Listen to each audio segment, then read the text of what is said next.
It's Wake Up Wyoming with Glenn Woods.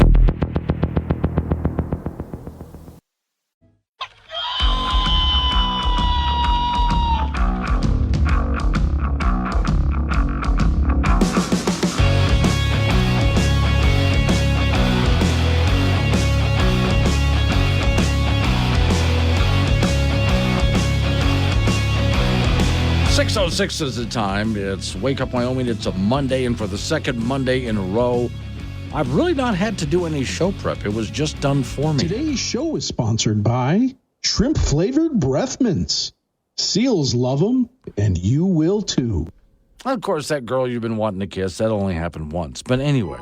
Look, if we finally beat Medicare, we're finally providing housing for black Americans. The impact on what you're hearing right now happened during times when Biden has been speaking around the country and also during the debate. The millionaires pay 1%. This is stuff that 1%. the Democrats have never heard. Do not raise the cost of Social Security for anybody. I got my handicap, which when I was vice president. As I said after the first debate, when Democrats watched that debate, they saw for the first time what Biden's really like. For the ability for us to be able to negotiate drug prices with the big pharma companies. What I'm going to do is fix the taxes. And it was really a shock to them that Biden was this way. And that got into a big discussion on, well, their television station, MSNBC, on the Democrat side. And it didn't take long for the television commentators to turn their tune and try to defend Biden. Anyway, I mean, at first they were telling us that everything that we were seeing in videos on the internet and so on were just deep fake videos. Biden's really not like that. But then it happened on live TV and they couldn't deny it. Then, shortly afterwards, they went into denial again. Still, though, behind the scenes, people started pulling support. Even money was pulled. A lot of money was pulled. A lot. To the point that when it got to Friday, even I was asking you guys, you think he'll survive the weekend? I didn't know. I wasn't sure, but I was wondering, wow, does he politically survive the weekend? Well, he didn't. At some point, he just decided, okay, or it was decided for him. I'm not sure how it works anymore because the man has dementia. Now, let's go back to something I've said.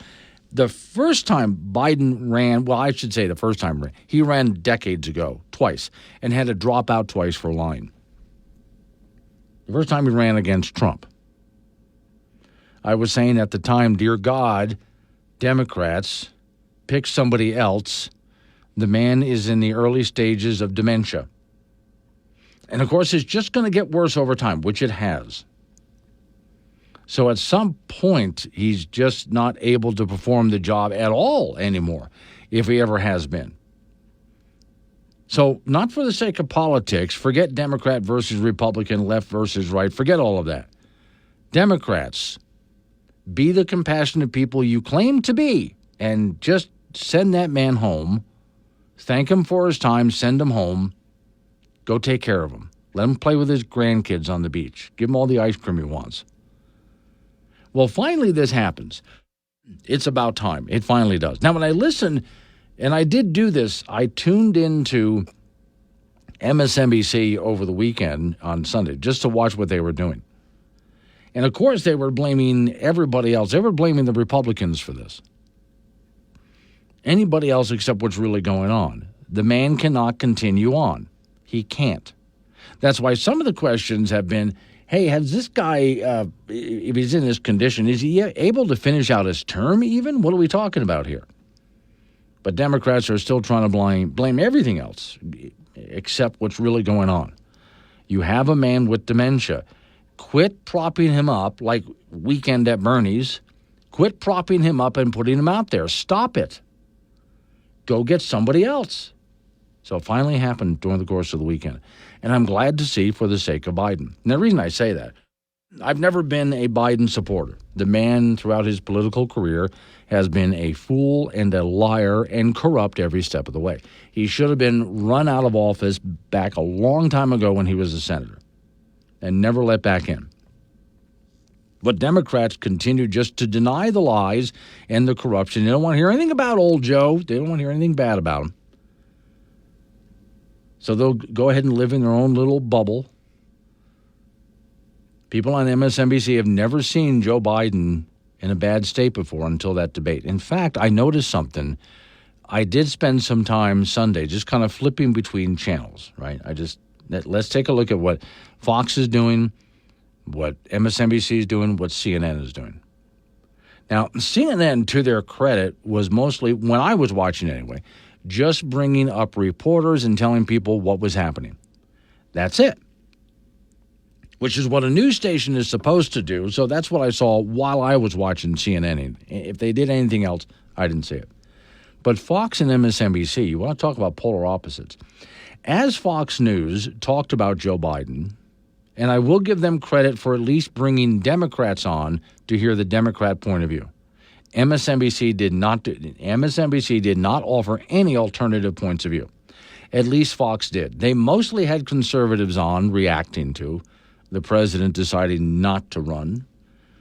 But they did have some Democrats come on, so give Fox credit for that. And the entire time they were talking about it, on a side screen, they were showing clips of Biden when his mind would slip and he would wander off stage and have to be brought back.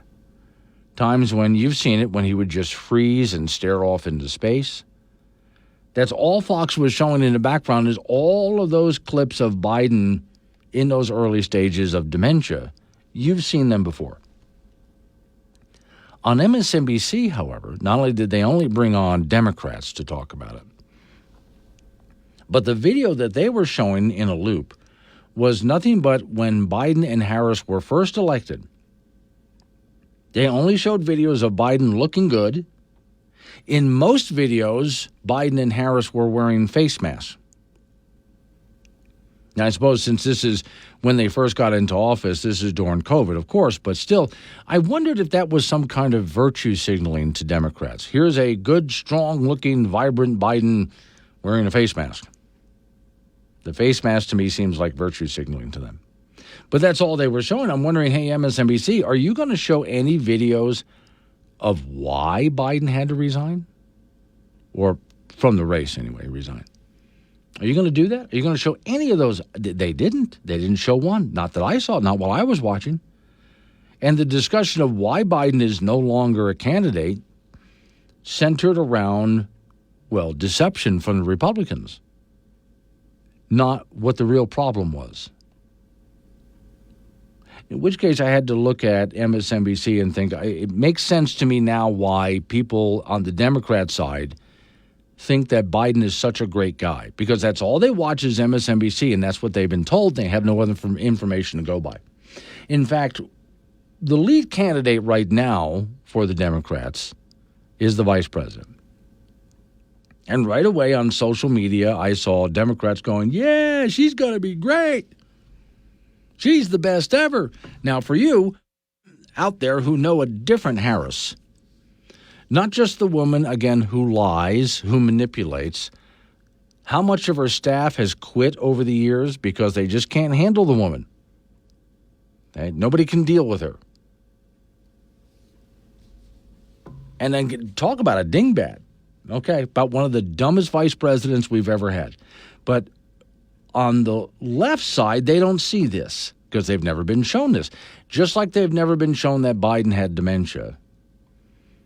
They've never seen really who Harris is. They've never seen this. So while you were sleeping last night, Harris was able to bring together quite a few Democrats to support her. Besides, the Democrats' donors came in with about $50 million. So she now has $50 million in her coffer. Now what? There was Joe Manchin, a guy who wanted to re-register as a Democrat and then run for the ticket, challenge Harris, has decided not to do that. There's talk of other Democrats stepping up and challenging at the convention, but I haven't seen anyone yet. It's only day one. So we'll see how we go here. It's only day one. In the meantime, the Democrats have this idea that, well, we've got a great candidate now. We've got Harris. poor Joe, gosh, it's all the Republicans' fault. But we've got Harris now, and we're just going to do great, which is just delusional thinking. But, okay, that's the state of American politics today. A lot of delusional thinking on all sides, by the way, but a lot of delusional thinking here. So, yeah, Biden had to step down and let's put politics aside for a minute if I can do that. You know that I home cared my dad for 6 years. So I look at this very personally. Even though I have done nothing but pick on Biden the entire time I've been a talk show host, which has been decades, he's been low-hanging fruit to a guy like me because he's corrupt, he lies, he's a fool. As much as I've wanted him out of politics a long time ago, maybe even in jail, I don't wish Alzheimer's on anyone, especially the family that has to care for him, which is why I was saying a long time ago, can we please send Joe home? Well, they didn't do it for the reasons that I wanted, which would be the compassionate reasons. They did it because they're afraid they're going to lose the election. They should have done it for the compassionate reasons and said, we can't do this to this guy. We're going to take him home and take care of him. That would have been the right reason to do it. Instead, they did it because they were afraid of losing the election. Because if they thought they could win the election by continuing to prop him up, it would have been weekend at Bernie's all the way through. And they wouldn't have cared. So, now what? Well, let's look at that next. Wake Up Wyoming. Now, Glenn Woods fits in your pocket with the Wake Up Wyoming mobile app. This is AM 1030, K2 Radio. Time is 6:24, almost 6:27. Let's wake up. Oh, it's 27. Hang on. It's 6:25. There you go. Get my math right here. Let's Wake Up Wyoming. My name is Glenn Woods. So, okay, we now have Biden out as a candidate, although not out as president, it looks like. That's the route they're going right now. I understand the questions of, was he fit to continue serving for the next 5 months or so? Fine, let's get to that a little bit later. Let's take a look at Harris right now, because she's stepping up, and there are already Democrats behind her. She raised $50 million, and there are quite a few Democrats cheering, that's our candidate. Although that's not set in stone yet, she still has opposition. And I wonder if they're going to remember, the Democrats, what she was like when she ran for president the first time, or are they going to really be able to see what she's like when she is away from the teleprompter? Because like Joe Biden, when he was on the teleprompter, if he could keep focused on the teleprompter, he would be okay. But the moment he got off it, and I know some of you are thinking, what about when he read the instructions on the teleprompter instead of the speech? Oh, I get that too. Which was always edited out on places like MSNBC. Or if you tried to put that up on social media like Facebook, they would flag it or take it down, something like that. So what are they going to do with Harris when she decides during her short campaign to speak freely? I think it's very important, as you have heard from so many incredible leaders, for us at every moment in time, and certainly this one, to see the moment in time in which we exist and are present. And to be able to contextualize it, to understand where we exist in the history. The hell is she talking about? And in the moment as it relates not only to the past, but the future. Okay. That was a typical Harris word salad, as they call it, which I think makes sense to me. It's just a bunch of, like a salad, when you throw a bunch of stuff into a salad and just mix it up. That's what she's doing. She tossed a bunch of words into a bowl and she just mixed it up. And if she uses the right words, big words, you got to use big words there, and virtue signaling words, then people think she said something intelligent. And I guarantee you're going to hear this. Well, you just don't understand because, there's a lot of nuance in there, and it takes a certain intellect to understand what she's saying because of all the nuances in what's going on. So you're just not really, intellectual enough. If you're a Republican especially, you're just not intellectual enough to understand the nuances of what she's saying. She didn't say anything. She threw a bunch of words into a bowl and mixed them up, and It was supposed to come out as something. So it's going to be really interesting to see her run a campaign, if she's able to run a campaign. It's August 19th is when the Democrat convention is. Now, I did hear that they can push that back if they want to. We'll see what they do. We'll see if anyone challenges her. Okay? They'll also have a lot to sort through, which we'll look at this morning. What do the Democrats do about making sure they're on ballots in all the states? Because the ballots are already set. Because both parties had their conventions late and picked their candidates early. In most states, not all, but in most states, the candidates are already locked in. So what now, Democrats? Well, they'll figure something out. We've talked about this before. They will figure something out. But they have a very short period of time to do it. Since Biden dropped out on Sunday, you better believe the phone calls back and forth between Democrats and the meetings are going to start having today. Wow, it's the tension. Can you imagine? The panic. All right, heading up on local news time. Oh, first sports break this hour.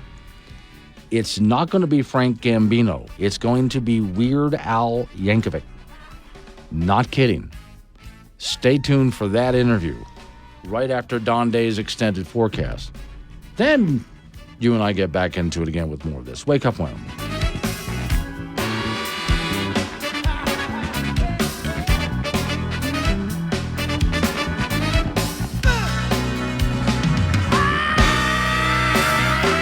It's Wake Up Wyoming with Glenn Woods on AM 1030 K2 Radio. Join the show at 888-97-WOODS.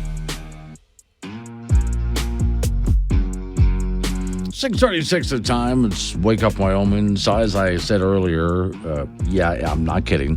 First sports break that we usually have right after Don Day's extended weather forecast. We have that with Frank Gambino, who is the best sportscaster in his price range. But this time, if all goes well, we're going to have Weird Al Yankovic on for a segment. And if you're listening to that, say, did he just say? Yes, he's going to be on the program, which ought to be just great. Now, after Biden drops out, I'm watching the news networks. And I don't normally do this, but I want to see what all the different news networks on television are doing. And I should say former news networks, because none of them were really actually doing news. But okay. Then I went to the ultimate source in news, the Babylon Bee, a satirical site, who through satire says what's really going on. One of my favorite headlines is, Jill Biden drops out of presidential race. Well, that's about right, because Jill is one of those people who did not want to lose her position. She's often been described as a really power-hungry woman, did not want to lose her position. So Jill has been propping her husband up. I wonder, does she really care about the guy? She's one of the main characters behind the scenes, propping him up with a broomstick and duct tape and wheeling him out in front of the American people. Just read the teleprompter, Joe. If she really cared about him, she would have pulled him off a long time ago. All right. Second headline. Dems pull off successful insurrection. Babylon Bee writes, a Democrat party in the United States has pulled off a successful insurrection, completing a coup d'etat to remove the current president. Let's see. Man who admitted he's unfit. Okay. Man who just admitted he is unfit to be president assures the nation he will continue being president. That's a good one. I think, though, the top headline of yesterday, and Babylon Bee was cranking them out really fast. This one here. Biden aides struggle to figure out how to break it to Biden that he just dropped out. Really? Okay. So he's already on hold? Well, let me ask you, Mary, you think I should just go to him now? Because I can go ahead and hold off the weather forecast. Sometimes I do not think I would ever. Weird Al is on hold. I tell you what, Mary, I'm just going to go ahead and rearrange a few things. As he says he has to be off by 47. Okay, go ahead and put Al through. And I'm going to go ahead and call up the recorder here because I always record. Things are automatically recorded on this program, but there's some other things I go ahead and backup record at the same time. With all that's happening in the news, of course, this weekend, it's gone far too crazy for me. So I decided just to go ahead and this political season write in Weird Al Yankovic for president. And I hope that you'll do a much better job than what we've had over the past, let's say, 20 years. Morning, Al. Thank you. Thanks for your support. I appreciate that. Can we get your campaign going sometime real soon? I'll talk to my team. We'll see what happens. Yes, that's right. So, yeah, I would think you would have a team for all sorts of different things, but never for politics. Do I call you Mr. Weird? How do you like to be addressed? Well, like Paul Simon says, you can call me Al. Okay, that's fine. I remember first seeing you during the MTV days, back when MTV actually really did music, and I couldn't wait to see what kind of parody you were going to do of all of our favorite songs back then. But I would say, though, today it's got to be completely different because most of where I watch your stuff from is on YouTube and other social media. Is that pretty much the venue you have to go through these days? Pretty much. MTV's kind of been off my radar for a while, but music videos are still alive and well. People, just go to the internet now when they want to see a music video. It's video on demand. It's still very important, sure. Yeah, okay.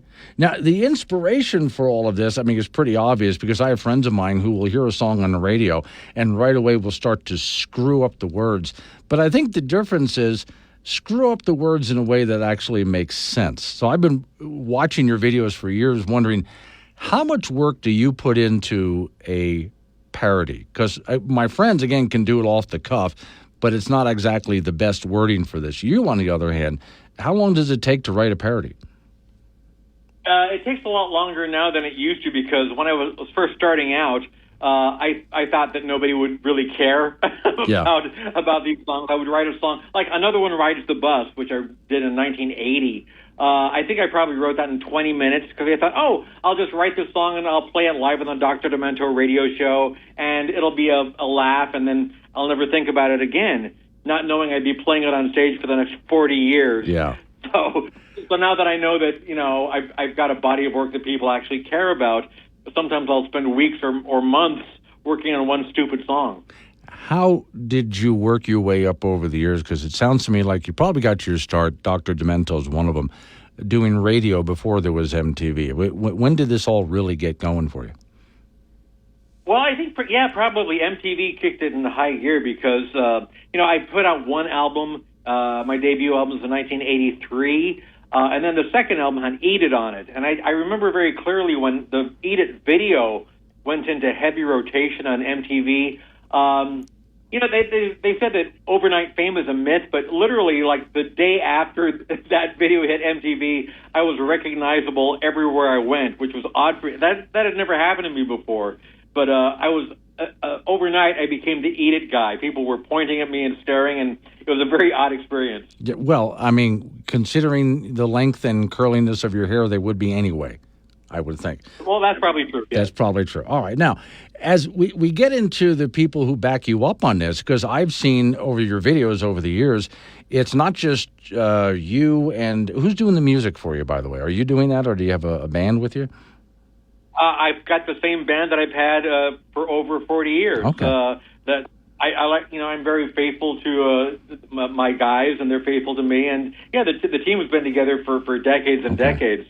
But the famous people though that you get into your videos, that's something that's always kind of caught me off guard. You just got who to get into that video? Right. Well, the new one is all animated, so it was pretty easy to get them in the video. But every now and then I'll have a nice little cameo appearance from somebody. Yeah. Like for the Tacky video. I've got I've got a lot of famous friends. So Jack Black and Kristen Shaw and Eric Stonestreet, Margaret Cho. Yes. Who am I forgetting? It's fun to be able to just pick up the phone and say, "Hey, you want to be in a video?" Well, the one that really struck me years ago was White and Nerdy, because all of a sudden it went Donny Osmond. Guy, I was trying to, who's the whitest and nerdiest person I know, and Donny came to mind immediately. Yeah. Okay, now you're on a bit of a radio tour right now, aren't you? I mean, hitting radio stations all over the country. Yeah. I'm promoting the single, and I just want to kind of get out there and say hi to everybody. Okay. Let's talk about the tours, because I've come across, there's a friend of mine up in Gillette, Wyoming, who said he was out of state, and some friends of his decided to take him somewhere just to surprise him, didn't tell him where he was going, and he winds up at one of your concerts, which he said he had the best time ever. Now, I've never been to one of your concerts. Do you get out there in costumes and play all of this out? Yeah, I should point out that half of my audience at my live shows have in fact been kidnapped. So that's nice to hear.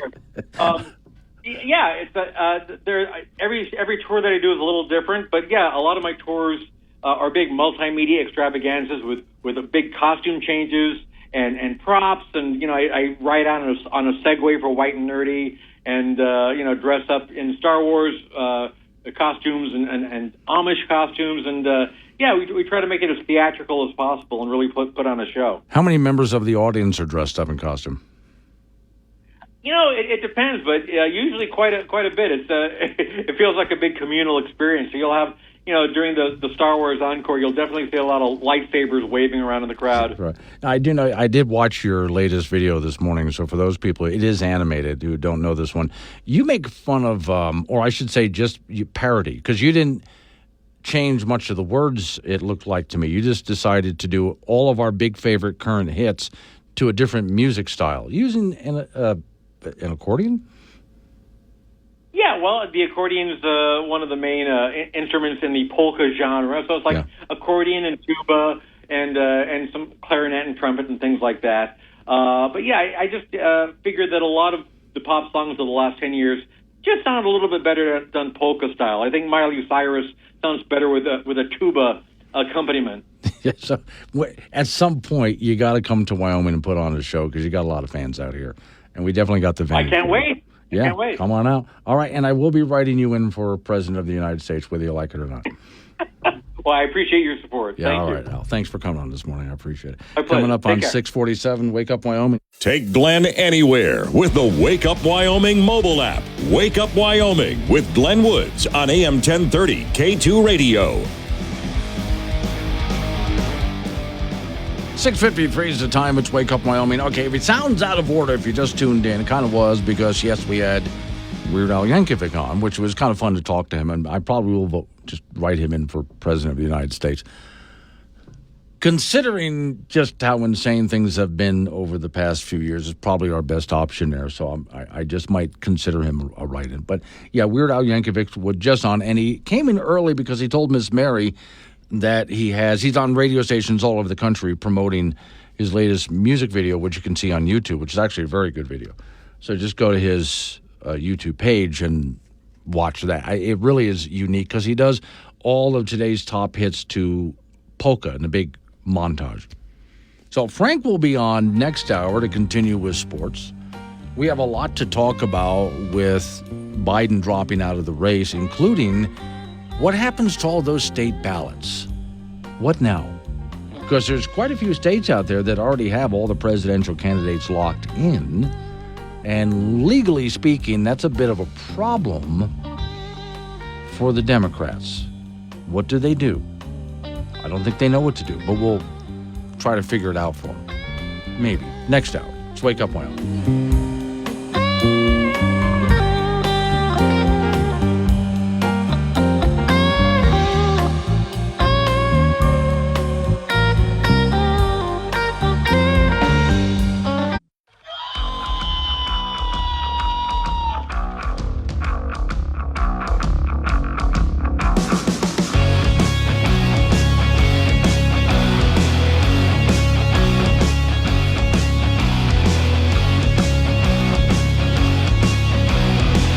Six the time. It's Wake Up Wyoming. My name is Glenn Woods. Thanks for joining us. We're going to get right into open phones early this time. Today's show is sponsored by shrimp-flavored breath mints.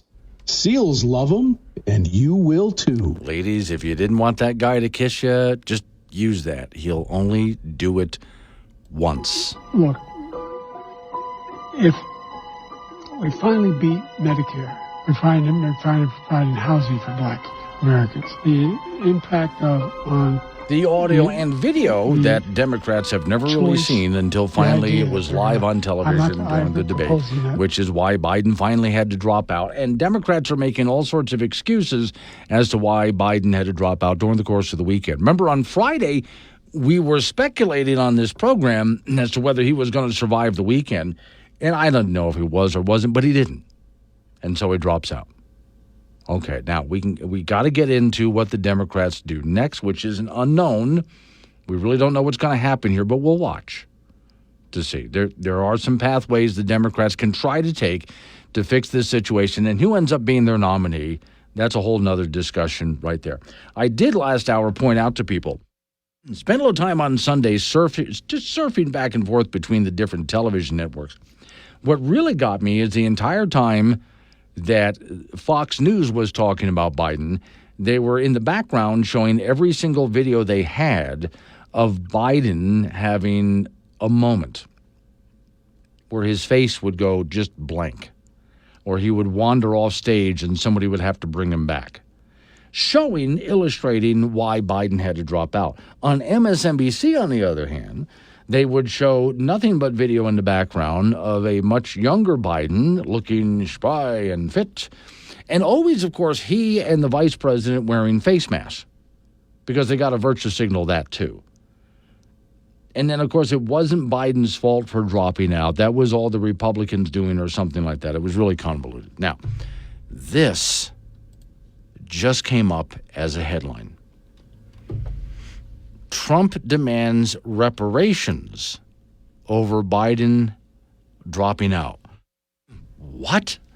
Former President Donald Trump took to Truth Social Sunday to raise the question of whether his party should be reimbursed for fraud for the cash it invested in campaigning against Biden.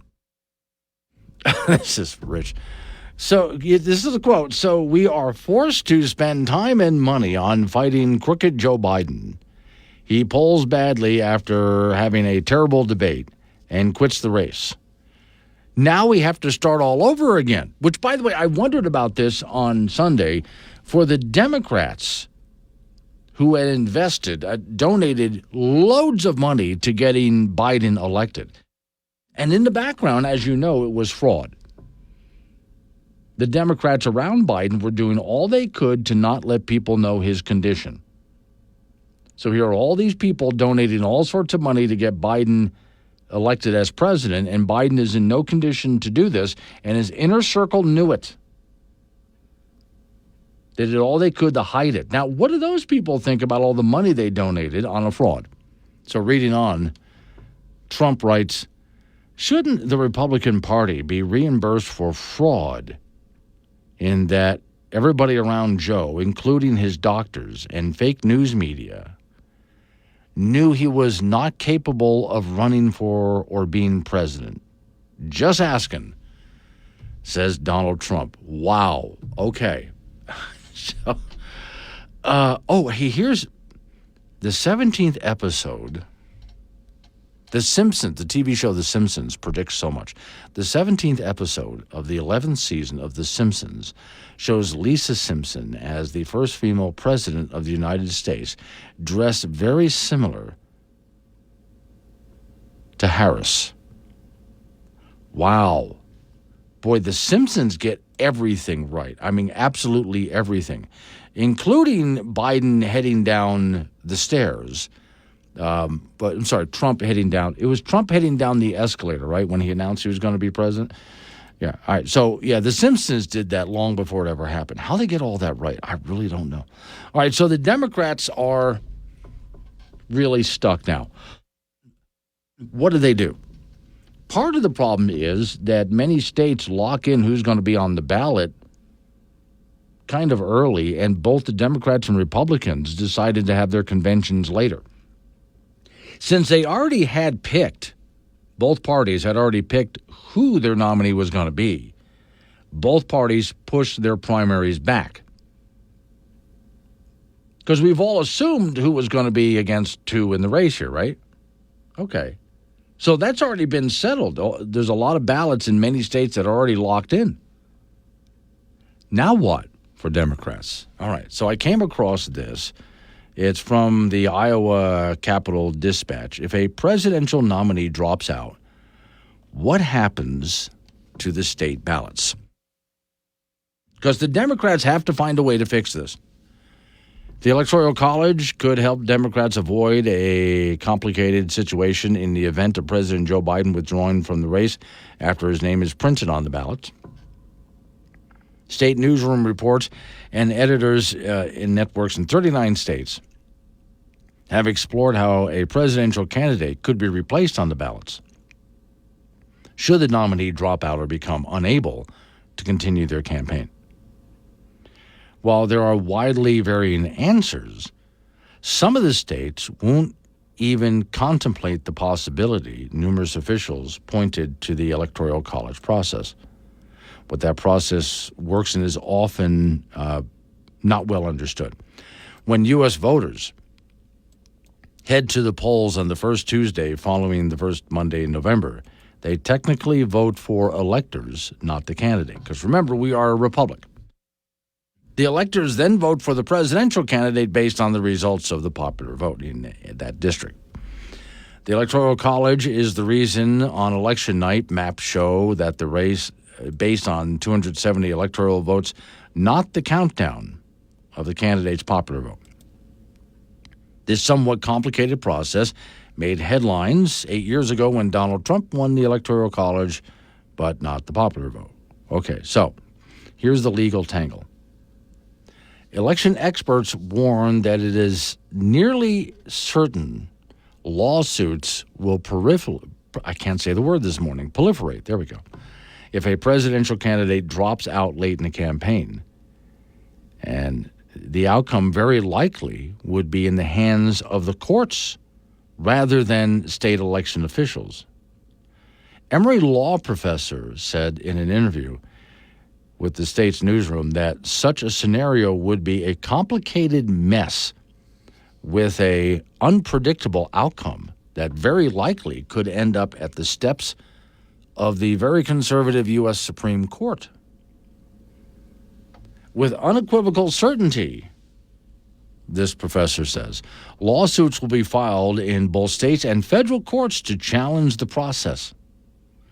She says what usually happens when you have this situation where there are conflicts between state laws and federal laws by the courts, the Supreme Court grants cert that they will take these things up for judicial review. And given the importance of the dates that have been fixed by our Constitution with the 20th and 25th Amendments, dealing with the dates of certification and different things that are required to take place, well, if we're to get an inauguration on January 20th, everything has to be expedited, in other words. So how exactly do they expedite all of this? This is where it becomes a complicated court mess. This is what the Democrats are dealing with right now. If you've ever wanted to see Democrats in panic mode, this would be the time. Can you imagine what happened this Sunday and what's happening right now with the phone calls and the meetings that they're happening? That right now, the phone calls and meetings that are happening. This is pure panic mode for them as they try to figure this out. And it's not just the politicians that are trying to figure this out. They're pulling out their lawyers in every state. They're gearing up for this. And it could very well head to the Supreme Court. Woke Radio, WOKE, the shortwave radio station that identifies as 1,000-watt FM. Because, we are what we feel, not we feel what we are. Wake up, Wyoming. Glenn Woods is live on AM 1030 K2 Radio and the Wake Up Wyoming mobile app. 7:21 is the time. It's Wake Up Wyoming. All right, 888-97 Woods the phone number. That's 888-97 WOODS. Do me a favor. Let's stick to this topic this morning because, it is the big one. And I don't want it to sound like all the television networks, which all they did yesterday was talk about Biden dropping out. I'm trying to bring in a few things that maybe you haven't heard yet and then also get your opinion on it, which is like last week when we were talking about Trump being shot. That was the whole Monday program, which I normally don't do a 4-hour program on one topic, but you're not going to be able to call into the major shows the big-time network shows and get in.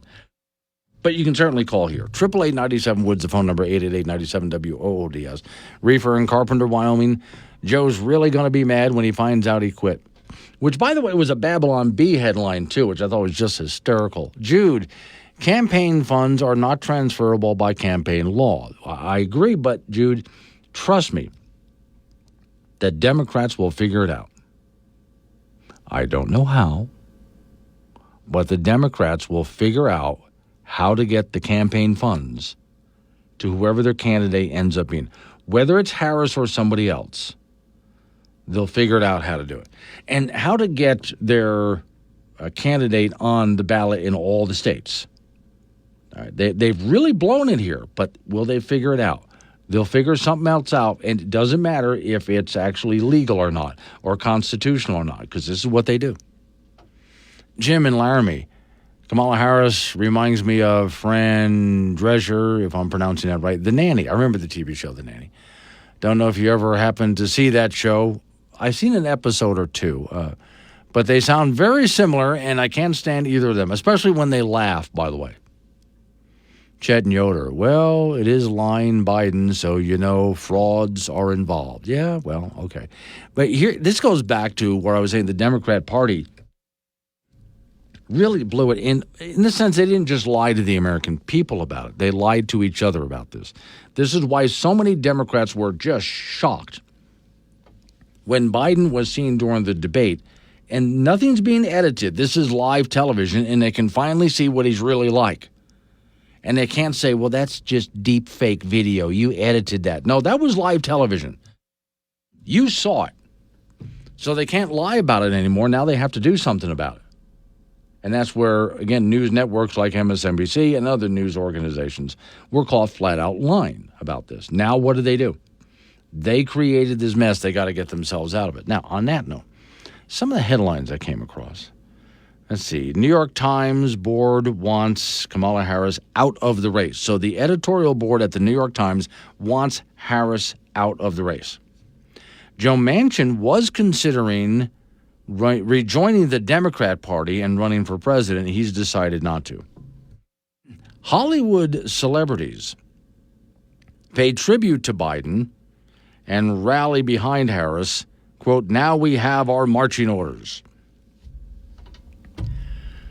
Okay, so let's go back to, in fact, I'm going to go to the Wake Up Wyoming site. Now, this does not pop up on the Wake Up Wyoming site because of me. Other people are writing this, and I am not really interested in reading an article, but okay. Let's see. Biden drops out of electoral. Okay, so, yeah, Biden drops out 2024 election. Celebrities and politicians react. I really don't care what the celebrities have to say. Do you? Okay. Every time we have some big news like this, celebrities react to. I don't really care what the celebrities have to say.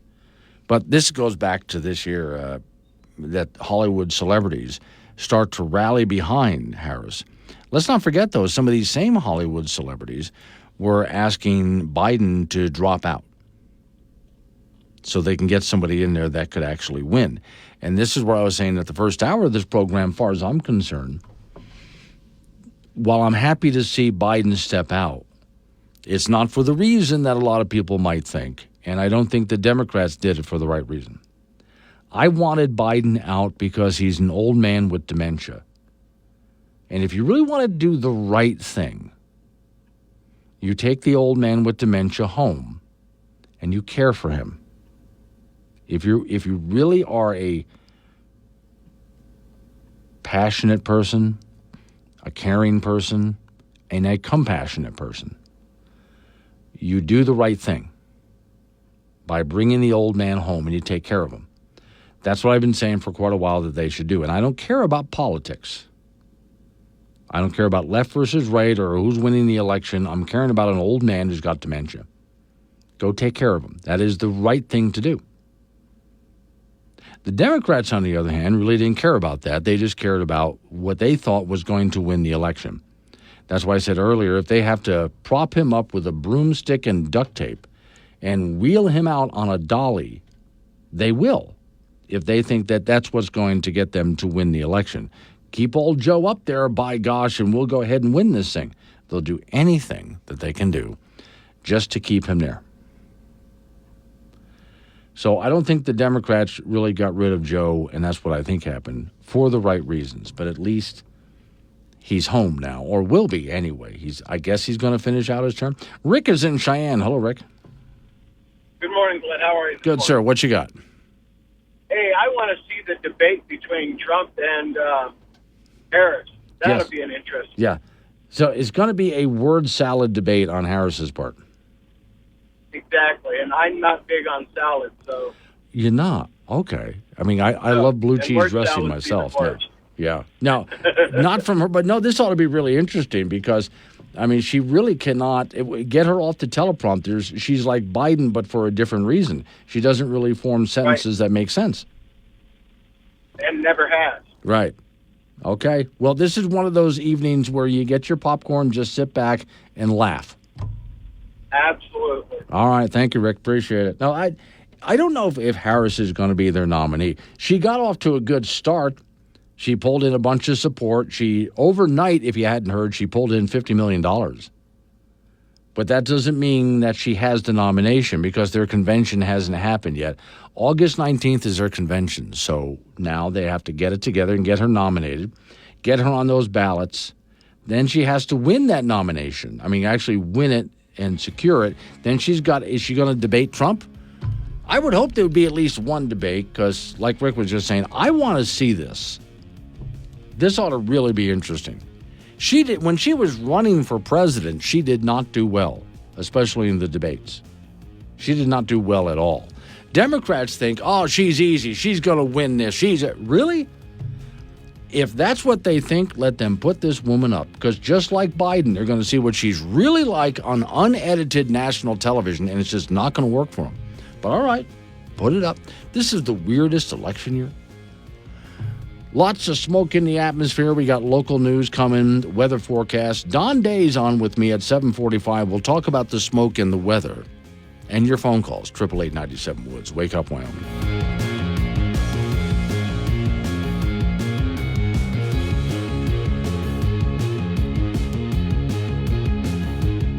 The week. Start your day the right way. Wake up, Wyoming, with Glenn Woods on K2 Radio. Join the conversation at 888-97 Woods.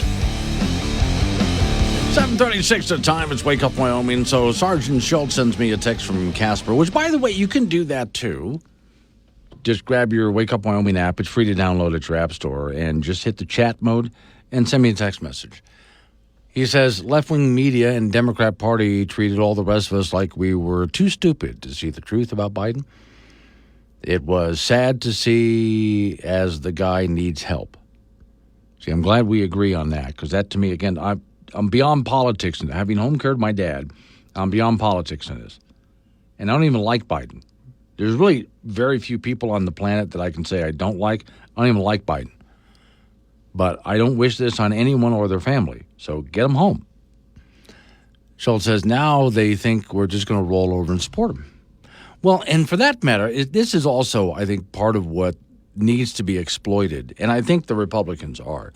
That the Democrats and the media obviously lied. Obviously. So here's a headline. Harris spent months shooting down concerns over Biden's mental competency. Which... let's imagine that Harris becomes the Democrat nominee. And we'll say they managed to get a debate together between Trump and Harris. Trump will beat that to death. You knew, they'll say. You knew, he'll say to her. And yet you lied to us and told us he was fine, and you knew better. Mike and Laramie. Morning, Mike.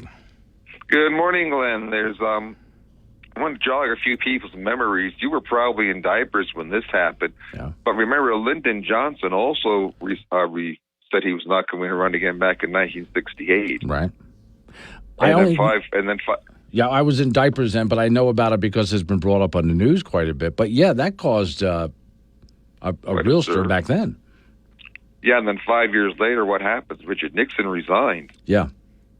So we've gone through this before. Right. I think that in this case we have a bit of a problem with what to do with the ballots and the money, because all the money was earmarked toward Biden. But again, it's not necessarily going to be honest, but the Democrats will figure it out. There's that old Chinese curse, may you live in interesting times. I think that's happened. Yeah. Here's what's good about this for me, Mike. Forget the rest of the country, just me as a talk show host. Last week, I took the weekend off like everybody does and realized on Sunday I don't have to do any show prep for Monday. And this week, it's the same thing. It's like I've had 2 3-day weekends in a row. You're lucky then. I see. I'm just kind of rolling with it, Mike. All right, thanks for calling. Yeah, you are. Yeah. No, this just makes my day. I don't have to do anything. Oh, look, Biden's not going to run. And the Democrats and the news media lied to us about it. Oh, what show prep do I have? All that work that I normally do to put a program together? What work? But all right, that's something, if we do end up, just imagine that we do a Trump-Harris debate. That is something Trump will beat to death there. Okay, Harris, you knew. You knew he was in this condition, and the media knew too. And you tried to hide this from us, and you kept telling us over and over again he's fine. He's doing a great job. He's absolutely fine. But obviously he hasn't been fine. And so finally he had to drop out because he wasn't fine. You lied to us about this. That is something that needs to be driven home. And what a perfect time for those people who are fans of... Now, remember, I don't like any of the news networks. The only reason I watched the 3, and I don't even want to call them news networks anymore because they're really not, but I watched all 3 of them yesterday, is I wanted to observe how each of them covers the story. Fox compared to MSNBC compared to CNN. And it's really educational. If you want to see how bias from all different perspectives, not just one or the other perspective, but from all different perspectives works, how spin works.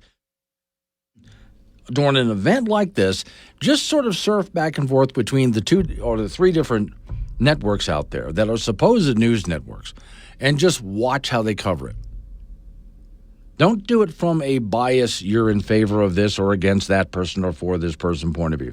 Just do it from a how do news organizations cover the exact same story. And it's very much like when Trump was on trial during one of the cases recently. And there were reporters from both liberal and conservative news organizations in the same courtroom. And they would come out and get in front of the camera to talk on air. And they each had completely different takes on what just happened, even though they were both in the same room. And in many cases, it was nothing but political spin. In this case, yeah, the Democrats were lying. And this is, I think, the part that's really, I almost want to just say freaky, but disturbing, I think is a better word. They didn't just lie to their constituents and to the rest of the country. They've been lying to themselves. They've been fooling themselves. Now, that's disturbing. 742, wake up. The best talk show host in the state, within his price range. Tune in to Wake Up Wyoming with Glenn Woods, weekdays at 6. To help you take control of the situation with your family and manage the disease together. If you or your family are noticing changes, it could be Alzheimer's. Talk about seeing a doctor together. Visit alz.org/time to talk. A message from the Alzheimer's Association and the Ad Council.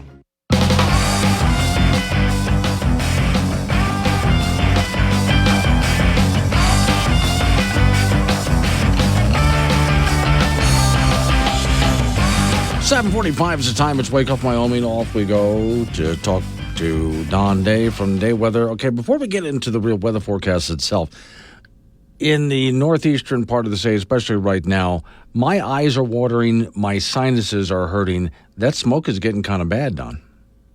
Yeah, there's a lot of smoke coming in out of Western Canada. The winds aloft are just the right trajectory to bring that smoke into northern and eastern Wyoming in particular. Just about all the state's smoky, but the thickest smoke, as you're observing, is in the northeast. Okay. Now, that will probably hang out for the next few days, it looks like. Yeah, I don't think we'll start to see it thinning out till Thursday or Friday, at least through Wednesday. And it comes in patches. Yeah. So it'll kind of come and go, but we aren't going to be in the right wind pattern aloft to bring in a different air mass until the end of the week. Right. So I'm afraid to say smoky until then. And what we don't want, because I know it's not just up in Canada and way over in Utah, places like that. Montana's got a few fires. And right now we have a situation that's not better for the fires. It's actually, I think, helping the fires. Well, we don't have much wind, that's for sure, in the region. We did see some showers and thunderstorms that did produce some rain over the weekend. But for the next 3 days, there's not going to be a lot of weather really anywhere. And as we talked last week under this high pressure ridge, Glenn, is that the smoke doesn't really have anywhere to go. We need something to push it out. So the smoke that's in the air is not necessarily new smoke. Some of it's new, but some of it's what's been around. Okay. So as we get it later into the week, there's a hopeful sign anyway, right? Well, there is the shift in the wind direction will help, to blow out the smoke. And that's also going to lead to better chances of rain-producing showers and storms starting Thursday in the west, then the rest of the state as we get into Friday and Saturday. Okay. So hopefully some good news there. Maybe it thins out by the weekend. All right? Yeah, I think it will. Yeah. Thank you, Don. Don Day with day weather. So, yeah, got to put up this for a couple of days anyway. And then if anything, at least it thins out. Off to the icebox we go. Frank Gambino waiting by. So, Frank, you ever offer a ride to somebody in your car, just here, come with me? No. No, okay. Probably a good idea. Not even my own family. Not really? No. Okay. I think the best Take the bus. Go ahead and buy a 2-seater car. Take the bus. Ride a motorcycle, because that way they can't offer you. See, I've had people, and you've been down this road before. Okay, I'll go with you. And you go to get in their car, and they have to clean the trash out of the car. Well, yeah, everyone does that. The people live in their cars now. Yes. Even though they're not living in the cars. See, this is where I think that I'm a lot weirder than I originally gave myself credit for. Oh, no. Because if you were to say, or if I were to say to you, just come with me, Frank, and you hop in my car, it's perfectly clean in there. Really? Yeah. You're not spending enough time in your car then? That's probably correct. No, but here's the other thing. When I do go on a trip in my car and I'm done, I take the time to clean out the car. And while you're riding with me, if you're like sipping on a soda or having lunch, I have a little trash bag for you. Oh. I found a coffee mug that's probably been in there a year.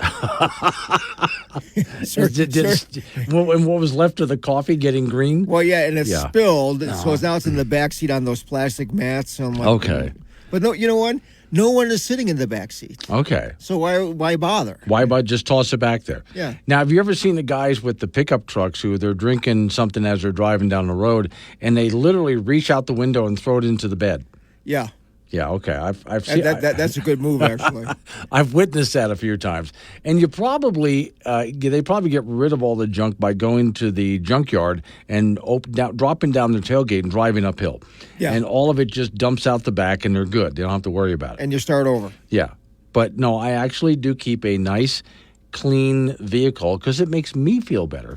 And then when someone comes to join me, which is rare, but when that happens, I never have to say, "Wait a minute." And stop and move all of the junk from the front seat to the back seat so they can get in. Cleanliness is next to godliness. I think so. Yeah, I really do. But that makes me wonder, though. Does that just add to the list of reasons that I'm just a weirdo? Because how many people do that? Well, nobody, as far as I know. You're the first one, and you know what? It's fine. Yes, fine. Everything is fine. Okay. Dust your car every day. I take it through regular car washes. Oh, yeah. I'll go ahead and vacuum it out because I like when I get in my car to have a nice, clean car. And now, here's what I got to do now. As soon as everybody gets here to work, which will be in a bit, because we're the early birds. Yeah. I should walk around and look through people's windows to see what condition does so-and-so keep their vehicle? And I wonder, does that reflect the condition of their house? No. Really? No, because I got stuff in my car that's from years ago, and I don't, it's not part of my priority list. But you have a clean house? As far as I know, yeah. Okay. Your Christmas tree's still up. Exactly, yes. Yes, it is.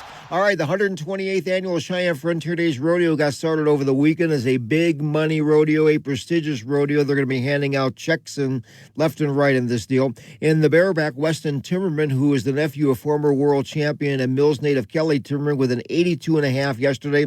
That was the second best effort of the day, won $1,836. In the saddle bronc, Ira Dickinson out of Rock Springs won an 82 yesterday. That was the best effort of the day, so he won $2,354. In the barrel racing, Big Piney native Carson Bradley with the second best time in the second perf with a 17.48. That paid her $1,236. The daddy of them all continues this afternoon at 1 p.m. at Frontier Park in Cheyenne. National High School Finals Rodeo concluded in Rock Springs on Saturday. The Wyoming girls team had a terrific week. They took fourth in the nation. Hadley Thompson of Yoder finished second in the all-around as she took second in the breakaway roping and second in the go time. Sheridan's Abigail Olsen was fifth in the all-around. She took second in the barrel racing. The Wyoming boys team took 14th. Cheyenne's Brenson Bartlett was seventh in the bull riding. Wyoming Coaches Association All-Star games for the high schoolers were on Saturday in Casper. The North beat the South 4-1 in the volleyball match as Brooke Hansen of Burns led the South with 13 kills. Paul's Addie Thornton led the North with 9 kills. The North edged the South in the girls basketball game 71-68. Cammie Curtis of Campbell County led the North with 17 points. Brady Slabs of Cheyenne East led the South with 22. North boys team held off the South in that basketball game 80-69. Eli Patterson of Buffalo along with Parker Anderson of Lovell with 13 each. For the North, Trey Rinn of Douglas had 17 for the South.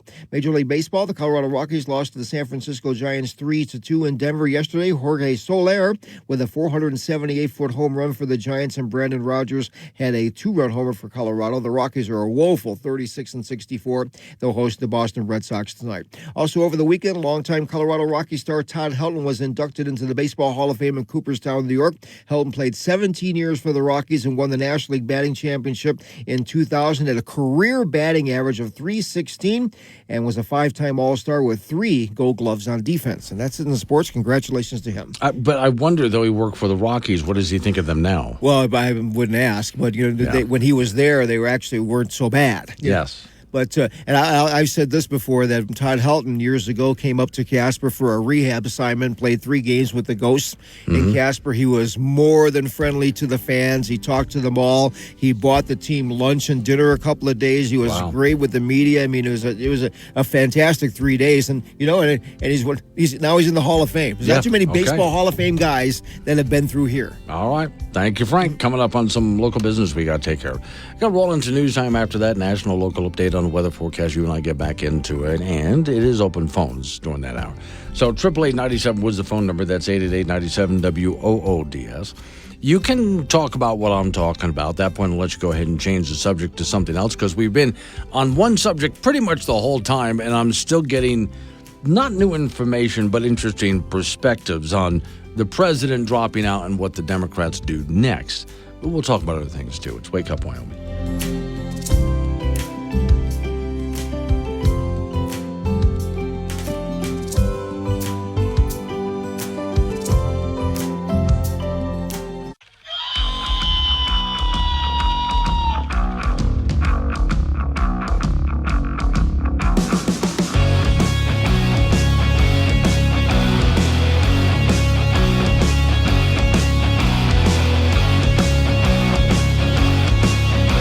8:06 the time.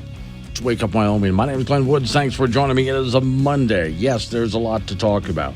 Yes, I've been pretty much on one subject this entire time.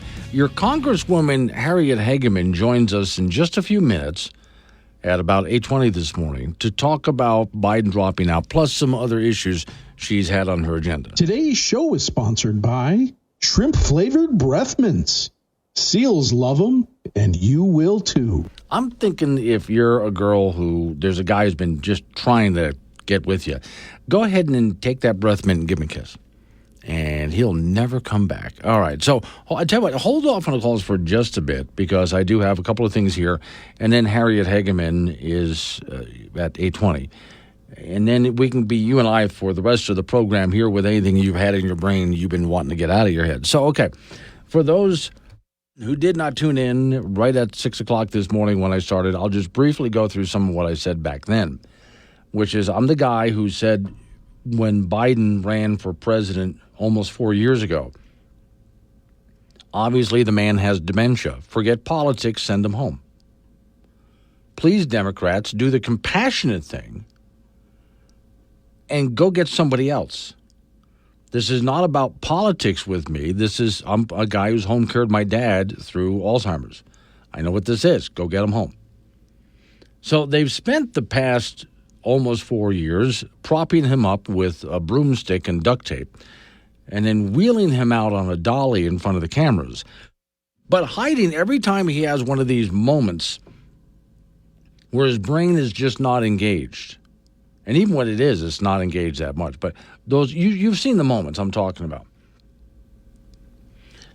Most of the media hid that from us, which is why I say yesterday when I was surfing Fox News, CNN, and MSNBC, I noticed that MSNBC showed nothing but video of Biden walking around looking healthy.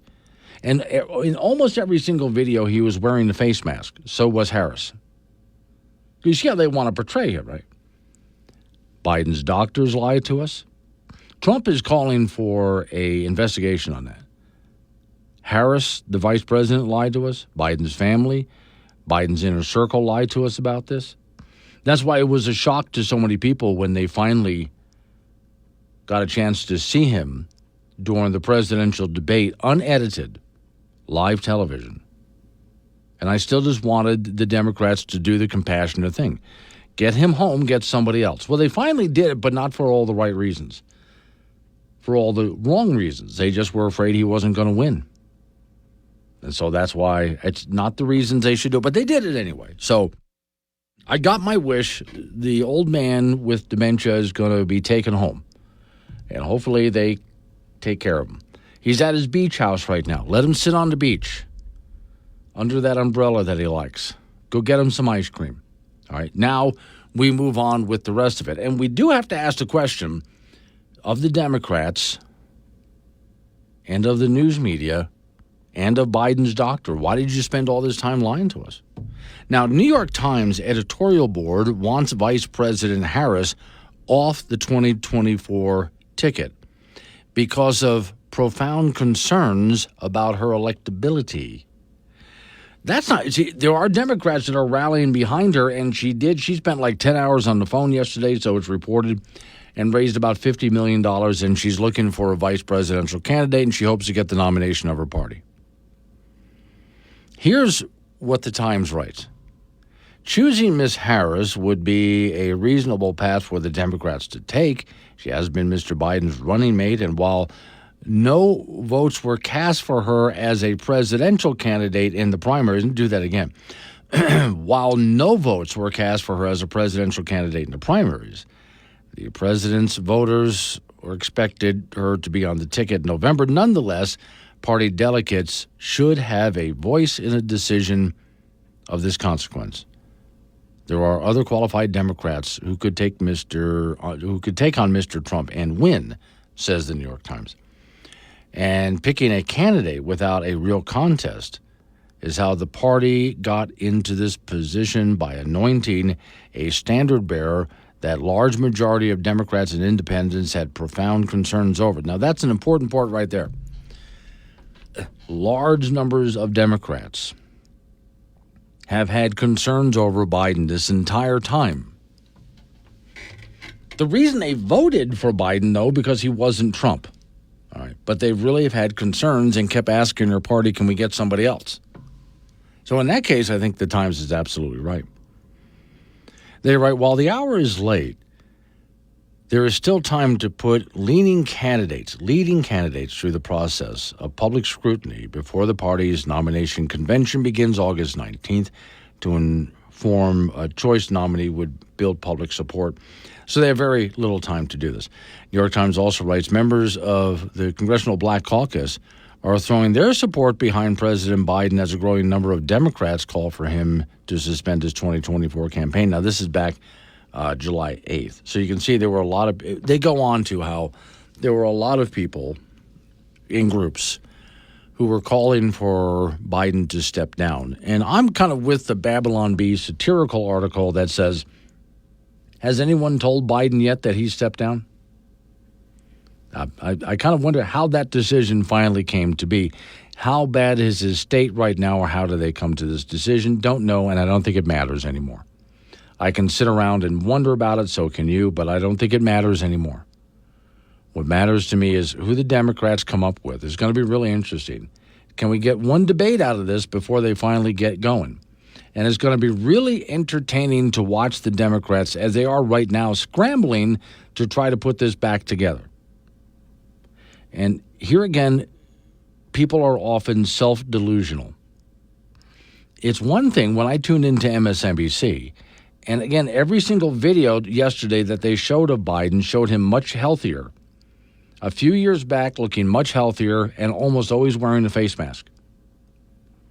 And in almost every single video, Harris was at his side, too. So you think there's a little virtue signaling in there. During the entire time that Biden was having trouble, and you and I knew it, and even a lot of Democrats did, the inner circle of the Biden campaign and MSNBC and some other liberal news organizations were not just trying to hide it from their people, their constituents, from the rest of the American people. But I think, and this is what's most disturbing to me, and they were lying to themselves. And that's where I get into delusional behavior, and they were lying to themselves. RH in Wiggins, Colorado. Hi, Glenn. Who has been making Americans' decisions about our commander-in-chief since 2020? And I've been wondering, a lot of people have been wondering about that. And even Trump had just asked, who's running the country right now? Oh, my sister, go away, smoke. Sister dear, this is fire season out west, and my eyes are actually watering right now as I'm in the studio, and my sinuses are a little sore. Lori and Douglas, hey, Glenn, just a question. Since the world has so many flare-ups in different locations, if we are brought into conflict of war by countries taking advantage of our political weakness, could our elections be suspended in order to provide a warm-tide community? Or our elections proceed, and I think our elections would proceed on schedule. To answer your questions, I think our elections would proceed on schedule.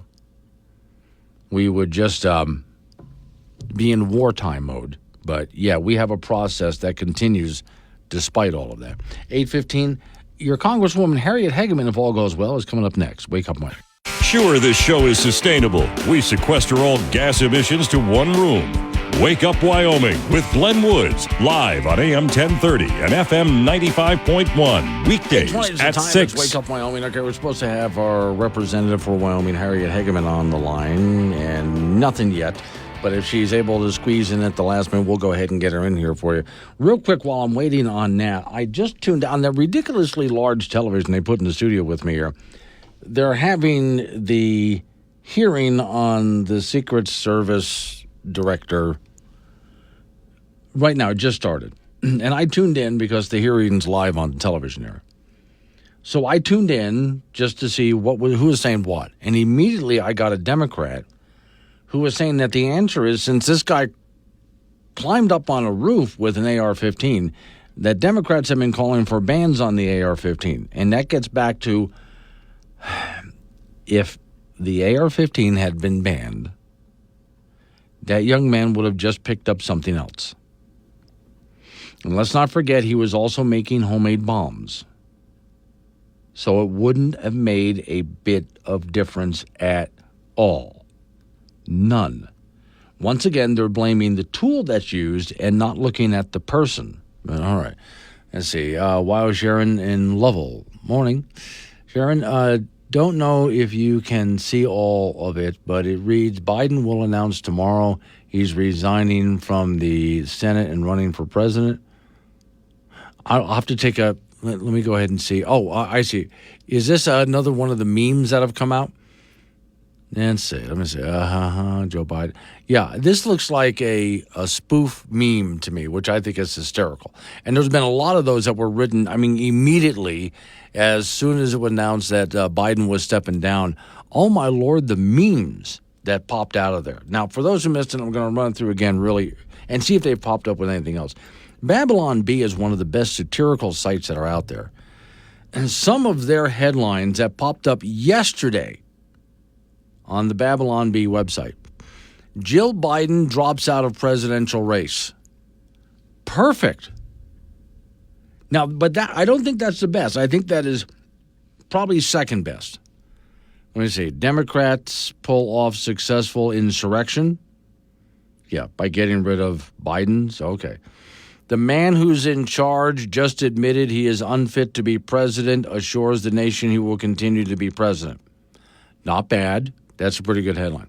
But I think the winning headline from Babylon Bee, aides struggled to figure out how to break the news to Biden that he dropped out. Which I actually kind of wondered the whole time, does he know? I think he knows he dropped out. But will he remember tomorrow that he dropped out? The story says after the announcement broke that President Biden would no longer seek re-election, aides have struggled to figure out how exactly to break the news to President Biden. Oh, man, he's not going to like this, said longtime aide Sally Connors.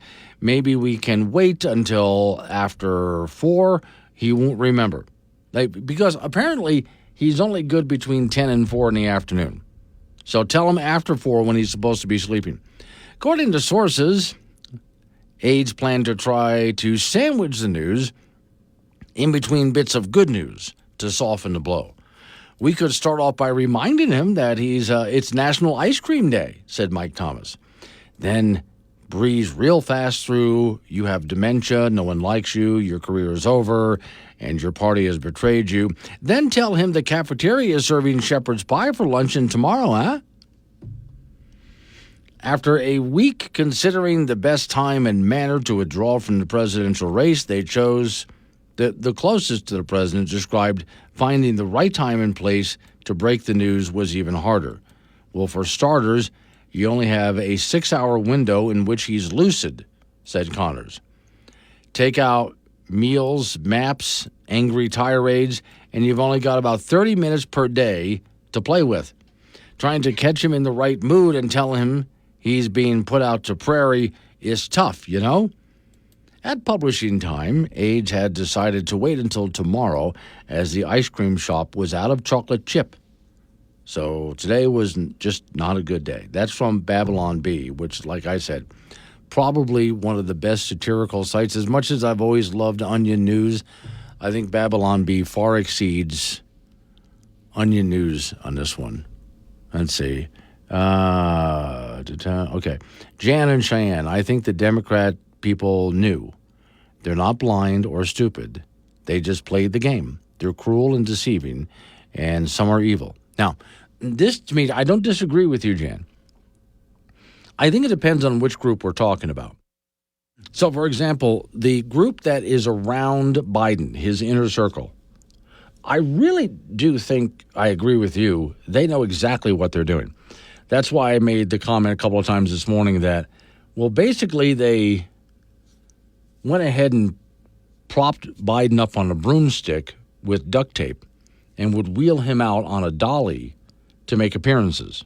They knew what they were doing. That's why every so often it looks like he was sort of jacked up on something. Yeah, give him as many Red Bulls as possible and get him out there. That inner circle, those are the evil people.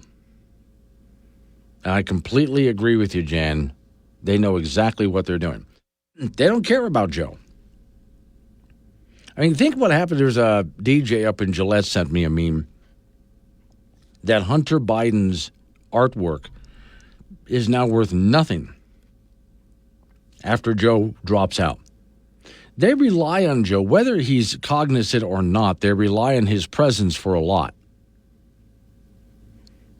They've been making loads of money off him, have loads of political power off him. He goes away. A lot of people are just done, screwed royally.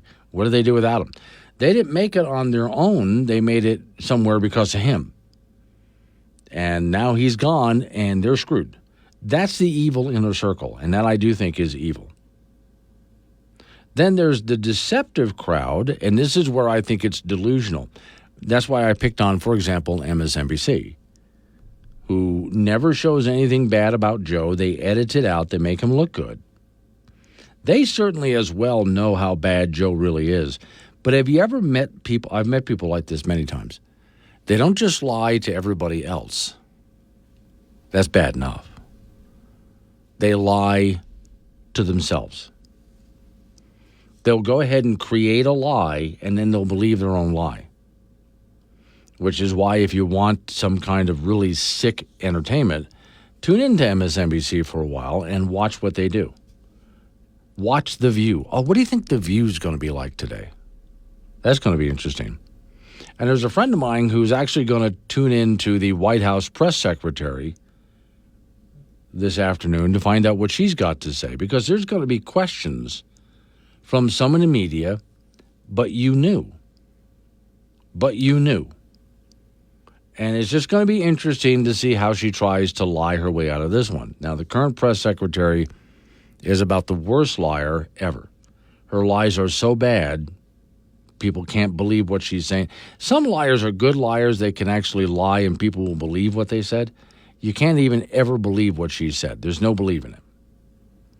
So, what is she going to do today?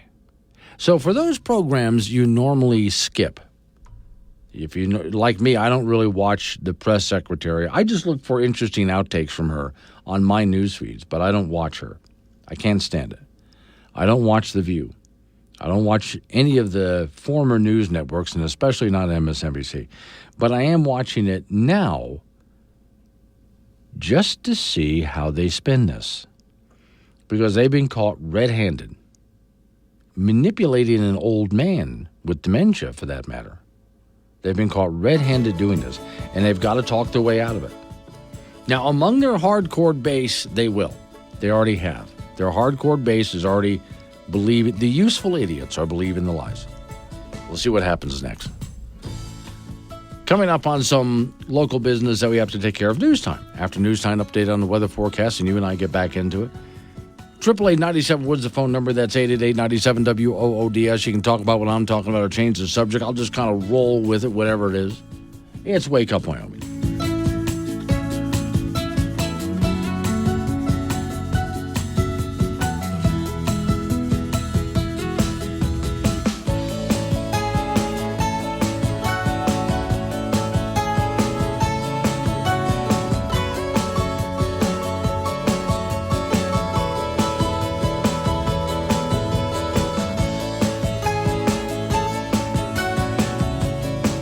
The week. News and weather together at the top and bottom of every hour. This is Wake Up Wyoming with Glenn Woods on AM 1030 K2 Radio.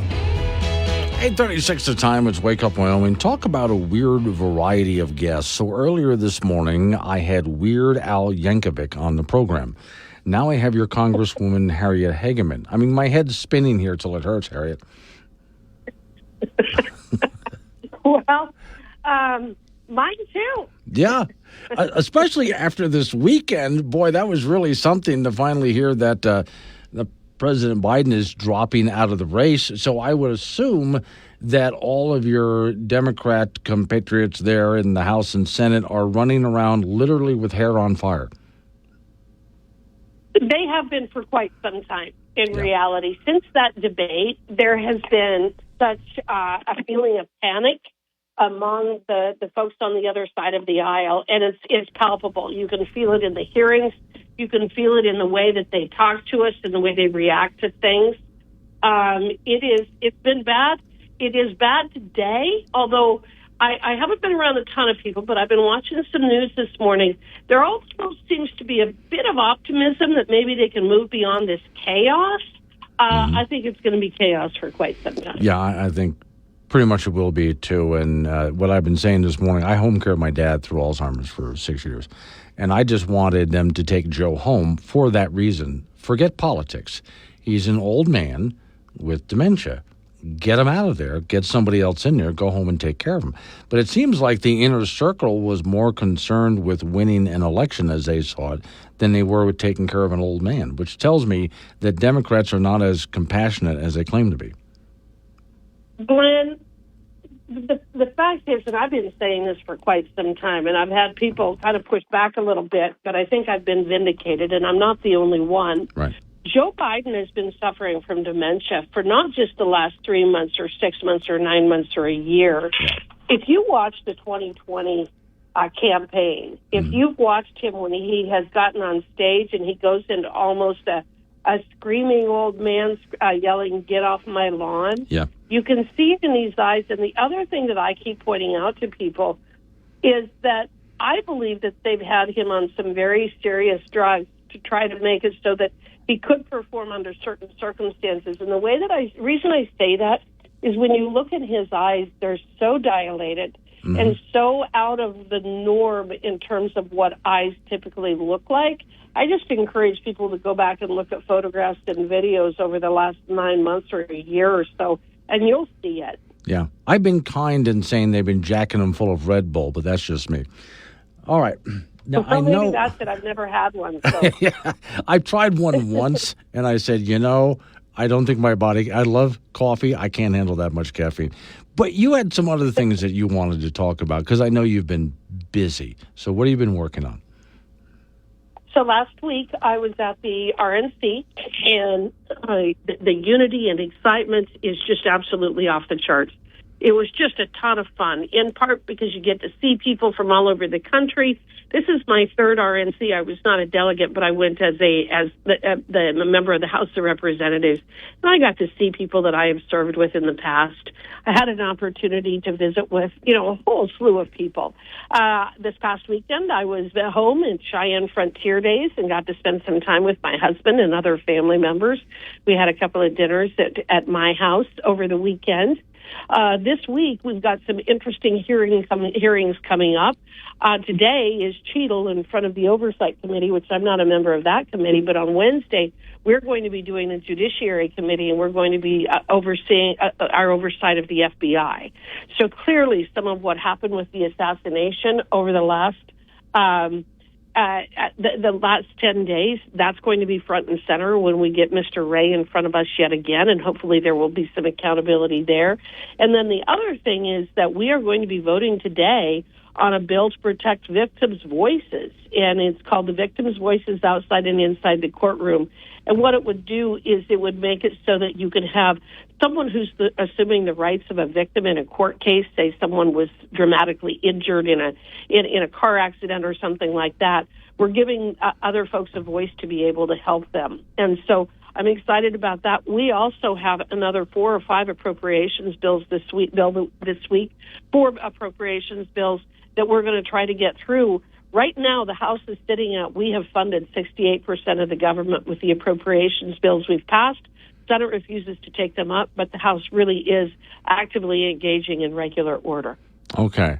I would hope at some point, though, we have serious discussions also about reducing that national debt, because while I do understand that some things need to be funded, you always understand what my concern is. We are about to completely bust past being able to afford to pay off the interest real soon. Glenn, I have been screaming about this at the top of my lungs, and one day I got up and I said, and we blew past it, but at that point we were within $35 million of exceeding what had happened with, the budget under Nancy Pelosi. And with those minibuses that we passed, we blew past them, and I'm very, very angry about it. That's why I voted against them. I have voted against the CRs. But this is also why we are doing the appropriations process. This is the first time in decades that the House of Representatives has actually done the standalone appropriations bills and not just moved towards the omnibus. The problem that we have is that the Senate refuses to take them up. So we've already done the NDAA. We've already funded our military. And at every single one, we have cut spending. We are going in and we are excising all of those horrible DEI offices. We're trying to stop all funding for the diversity, equity, and inclusion offices. And we're disallowing these various agencies from actively engaging in discrimination on that basis. We are trying to pull these agencies back to actually do what it is that they're supposed to be doing.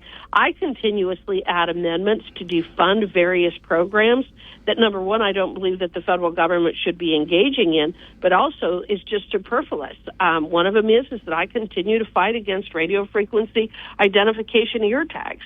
And in doing that, I am trying to take that money away from the Department of Agriculture and reduce their budget accordingly. We don't need the tags. They're going to create terrible problems for our food supply and our food supply chain in the future. There's a reason why they're trying to surveil our livestock, and it's going to be exactly what happened in Ireland, which is they're going to start giving cull orders, not because of disease outbreaks, but because of global warming. So I continue to fight against those kinds of things, and in almost every single appropriations bills, I've either had amendments or language within the appropriation bills themselves to cut funding. The other thing I'm doing is I think we're going to get the grizzly bear delisted. In our appropriations bill, we've got for Department of Interior, we have a provision for delisting the Greater Yellowstone Ecosystem grizzly bear. And 2 weeks ago, we had the second in command at the Fish and Wildlife Service before one of our subcommittees, and I grilled him about the grizzly bears, and he said they would be issuing an order by the end of this month. And I think it's because of a lot of the pressure that we've been putting on them. Okay. Of course, with all that you're doing here, you still got to be back in Wyoming. When can people have a chance to meet you next time? You got an event coming up? So I will be in Wyoming again this weekend, just for a couple of days, though. I'm coming back in because Frontier Days does give me an opportunity to see an awful lot of people. But I fly back into Wyoming on I believe it is the 4th of August, and I will be spending almost 3 solid weeks traveling around the state. I don't even get home to Cheyenne until I think the day before the primary election. So I will be in Jackson, Evanston, Kemmerer, Pinedale, Newcastle, Lusk, Torrington, Laramie, and I think I'm missing one, Sheridan, Casper. Please go to our website, and you will be able to see what my schedule is going to be. We've got the hegeman.house.gov is our official website, and then with our Sunday newsletter that we send out, that also tells everybody when I'm going to be doing town halls. But I'm down to my last 8 town halls for the year, and I will be finishing those prior to the primary, but it's going to be a lot of the western side of the state and the northeastern part of the state. All right. Harriet Hageman, thank you for coming on this morning. Thank you. Talk to you soon. 8:45, Wake Up Wyoming. When you need to know quicker than the morning paper or the 5 o'clock news, you need Wake Up Wyoming with Glenn Woods. Mornings on K2 Radio. 8:48 is the time. Off we go to talk to Frank Gambino, who's in the icebox. Frank, you having any ill effects from all the smoke outside? Not really. Okay. I mean, I golfed yesterday, and it was a bit hazy. Yeah. Okay. We've been through worse, all of us. Oh, definitely. Yeah, that a couple of years ago when it was just yellow outside. Yeah, for a while. Lord. Yeah, okay. Now, I'm pointing it out because our friend DJ Nike is having a sore throat. My eyes are watering while I'm sitting here in the studio. No. Yes. I mean, no, I'm not crying, Frank. Oh. Not that bad. But no, they're just irritated. And so the back of my sinuses over here, and I'm sitting there thinking, well, there's only one real explanation for this. And normally, during one of the longer commercial breaks, I'll head over and open up the back door and just step out for a moment. That's what I do, yeah. Yeah, and inhale some fresh air. While you're inhaling yes. something from Canada. So do you think, now we have people here at work who are smokers, and they'll go out back and smoke. Yeah. Do they save the money and not bother lighting up, but just stand there and inhale? I think, maybe if you smoke, you're maybe immune to other smoke. Could be, yeah. Now there are other people who I know that don't smoke, and they're like you. I mean, this is terrible. Yeah. And this is a situation where we've seen a lot worse. If you think your eyes are watering over this, yeah. wait till you see what's coming. Oh yeah. Well, again, a couple of years ago, it was bad, just wasn't it? Yellow out there, and oh my Lord, there were times that I was inside, and I actually bought for temporarily one of those really expensive filters for my air conditioner in my house, just to try to filter out whatever I could for inside of the house, because it was just that bad. So here's good news, according to our weatherman, Don Day. Okay. There will be some relief starting Thursday when the wind direction changes. Well, good. Right now, there's not even really any wind. So that's true. The 128th Annual Cheyenne Frontier Days Rodeo got started over the weekend. Big money rodeo, prestigious rodeo. You win this and you'll be the hero for the rest of your life. So they're going to hand out checks left and right. And in the bareback from over the weekend, Weston Timmerman, who's the nephew of former world champion and Mills native Kelly Timmerman, had an 82.5. So that was the second best effort of that day and won $1,836. In the saddle bronc, Ira Dickinson out of Rock Springs won an 82 yesterday. That was the best effort of the day in that perf. So he won $2,354. In the barrel racing, Big Piney native Carson Bradley had the second best time of the second performance with a 17.48, and that paid her $1,236. The daddy of them all continues this afternoon at 1 p.m. at Frontier Park in Cheyenne. National High School Finals Rodeo concluded in Rock Springs on Saturday. The Wyoming girls team had a terrific week. They finished fourth in the nation. Hadley Thompson of Yoder finished second in the all-around. She took second in the breakaway roping and second in the go time. Sheridan's Abigail Olsen was fifth in the all-around as she took second in the barrel racing. Wyoming boys team was 14th as Cheyenne's Brenson Bartlett was seventh in the bull riding. Wyoming Coaches Association All-Star Games were on Saturday in Casper. The North beat the South 4-1 in the volleyball match. Brooke Hansen of Burns led the South with 13 kills. Paul Sadie Thornton led the North with 9. The North edged the South in the girls basketball game 71-68. Cammie Curtis of Campbell County led the North with 17. Brady Slabs of Cheyenne East led the South with 22. North boys team held off the South in basketball 80-69. Eli Patterson of Buffalo along with Parker Anderson of Lovell had 13 each for the North. Trey Rinn of Douglas had 17 for the South.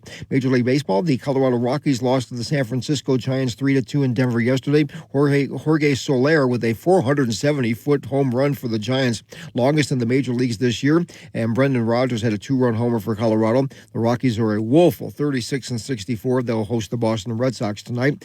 And over the weekend, longtime Colorado Rockies star Todd Helton was inducted into the Baseball Hall of Fame in Cooperstown, New York. Helton played 17 years for the Rockies, won the National League Batting Championship in 2000, was a .316 career hitter, and was a 5-time All-Star and won 3 Gold Gloves on defense. Well-deserved, Todd Helton in the Hall of Fame. And at this point, the Rockies are saying, is it over yet? Now it's over. They're going to wave the flag here, and they've already waved it and saying, all right, can we trade some guys? Yeah. That make a lot of money and bill for the future. There's a fire sale coming up here. But then again, how many players do the Rockies have that are willing to, that can be sold? There's a few. Right. Other than that, we don't really want that guy. Well, I was about to say, some of these guys, from what you're saying, seem so bad that trade for what exactly? There's some that are having rough seasons, but I think the Rockies have some assets they can trade if they have to for assets that will help them in 2028, 2027, 2029. Sure, you can come over to our team. We need a new bat boy. We need everything. Yes. As long as you don't suck as a bat boy. We need everything. You'll have to audition. All right. Yeah. Thank you, Frank. Coming up on some local business that we have to take care of. We're going to roll into news time after that. Last hour of the program. Keith Olbermann. Remember him? He's pushing the theory that the Biden assassination attempt was a hoax. We'll talk about that and a whole bunch of other stuff, too. Maybe even get into some local stuff. I'll see what I can squeeze into the last hour of the program. And your phone calls, too. 888-97 Woods. Wake up, Wyoming.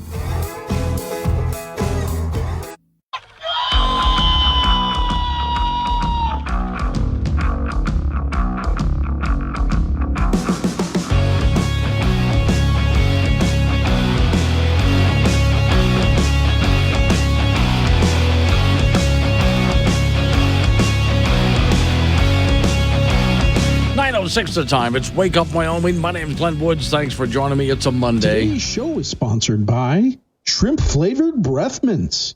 Seals love them, and you will too. And I've been suggesting all morning long, ladies, get some of that. That way, that guy who's been trying to kiss you, use some seal-flavored breath mints and let him. And that'll be the last time. Warning, this show contains reference to guns, liberty, limited government, low taxation, the cult of climate change, free thinking, cigar smoking, short people, rubber chickens, Karen's bureaucracy, liberal buzzwords, tour runs, traffic, toilets, terrible jokes, and more.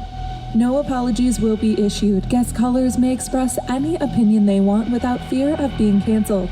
Unless you're a loudmouth jerk like Dave, then Glenn will hang up on you.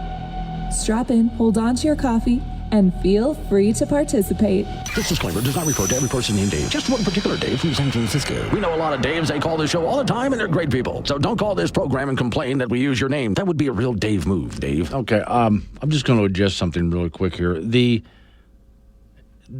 head of the Secret Service, Cheadle, is speaking right now and is on the ridiculously large television they put in my studio. And yeah, during the commercial breaks, I've tuned in little bits and pieces. In fact, news, top of the hour, they opened with, it was a big breaking news. She takes full responsibility. She admitted that they failed during the Trump assassination attempt, and she takes full responsibility. Isn't it interesting, though, in the world of Washington, D.C., when someone takes full responsibility, then we're supposed to leave them alone after that. Oh, okay, I want you to imagine this. Let's say you're a judge, okay, and I'm in court accused of murder, standing in front of you. And you ask me, Mr. Woods, how do you plead? And my answer is, well, Your Honor, I take full responsibility. Oh. Well, I was expecting him to say guilty or not guilty of murder, but he takes full responsibility.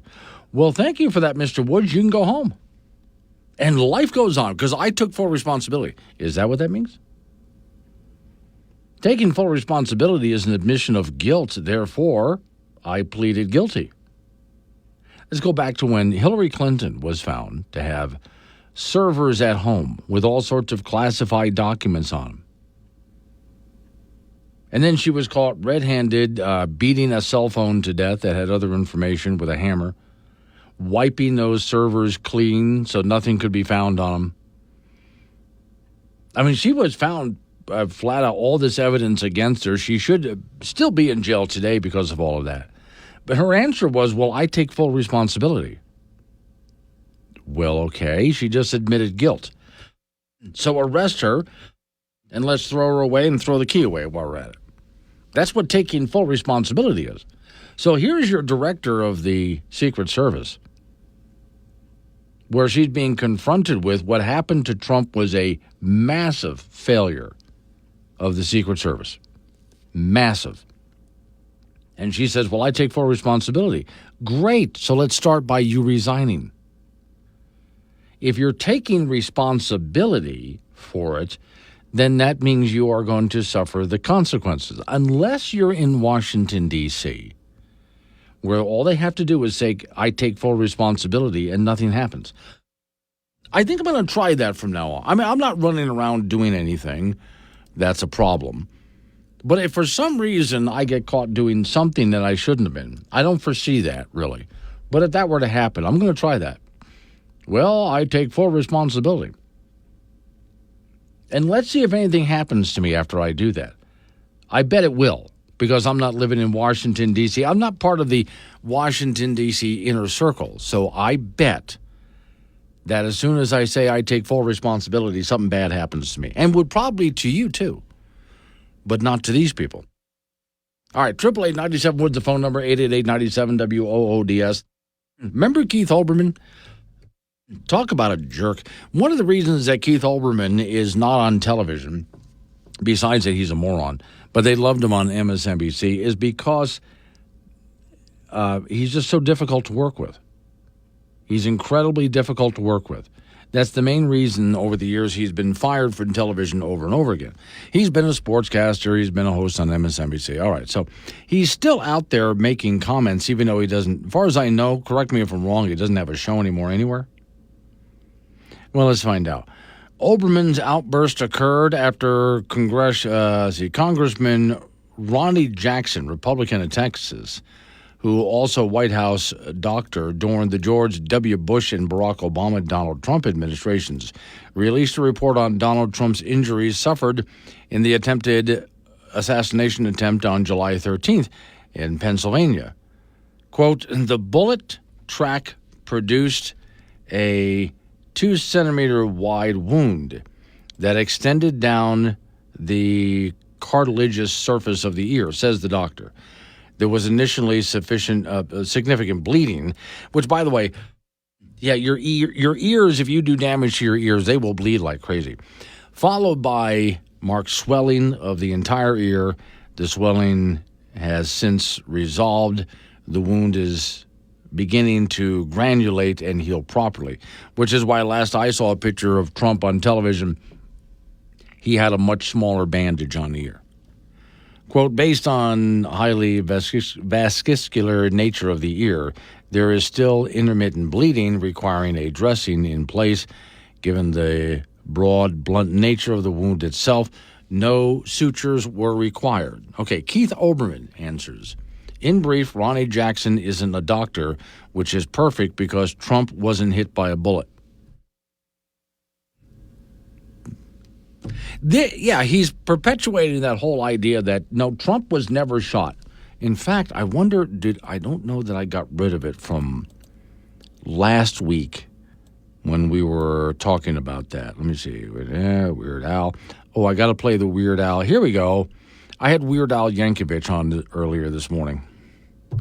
I'll replay that for you if I get a chance to do so. Here's Democrats with their shooting conspiracy. It's a false flag. False flag? Yeah, false flag. Somebody died and 2 people injured. What do you think about that? False flag.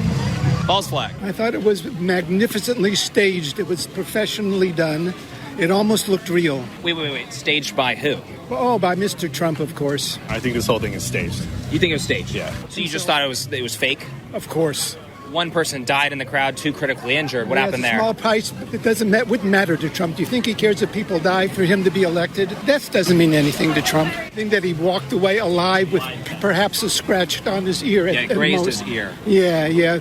Of course, behind the scenes, that was all fabricated. Some noise. They put a little scratch on his ear, threw a little blood on his face. Now, so you think that they planned from 130 yards away to shoot off the corner of his ear? And they never shot off the corner of his ear. You're disappointed that the shooter missed Donald Trump? 100%. He should have died. She doesn't like him as much as I do, but she's a little more sympathetic to people dying. Do you think that the shooter was justified? He did what he wanted to do. Do you think it was justified? Like, do you think In his eyes, I'm sure it was. But you know what? Since he missed, I can guarantee you there's going to be 100 people that are going to try to not miss. Guys are out here on the heels of the attempted Trump assassination. Can I get your reaction to what happened the other day? Well, it's a shame the person missed, but it's ironic that the shooter was also a Republican. I see you have a crossbow over here. Can you tell me a little bit more about it and why you decided to bring it here? You have I don't know what it is. It looks like a crossbow. Yeah, it's a pistol crossbow. I don't like firearms. This is a much safer alternative, and it's used only for personal defense as an absolute last resort. I see you have a hammer and sickle tattoo. So her little crossbow is safer than a gun. 9:15 is the time. Wake up.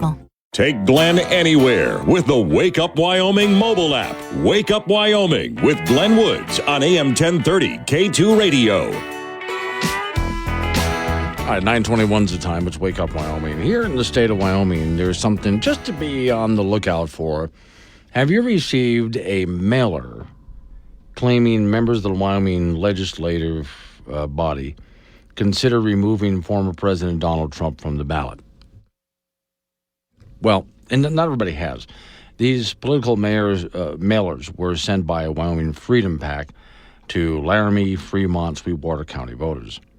Postcard-size mailers have various members of the Wyoming legislative body who voted to remove Trump from the ballot, so they say.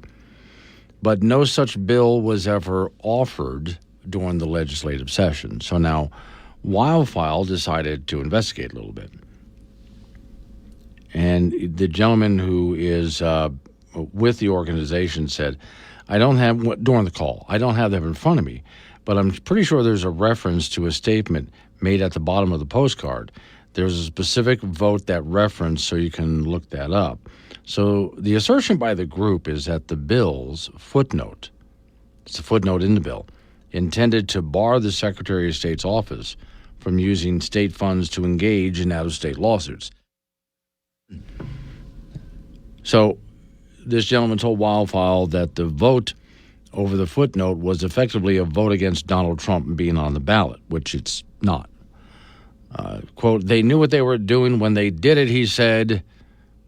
It's beyond the pale. Well, Secretary of State Chuck Gray had joined other secretaries of state in filing an amicus brief to overturn the Colorado's court decision to remove Trump from the ballot. Remember that.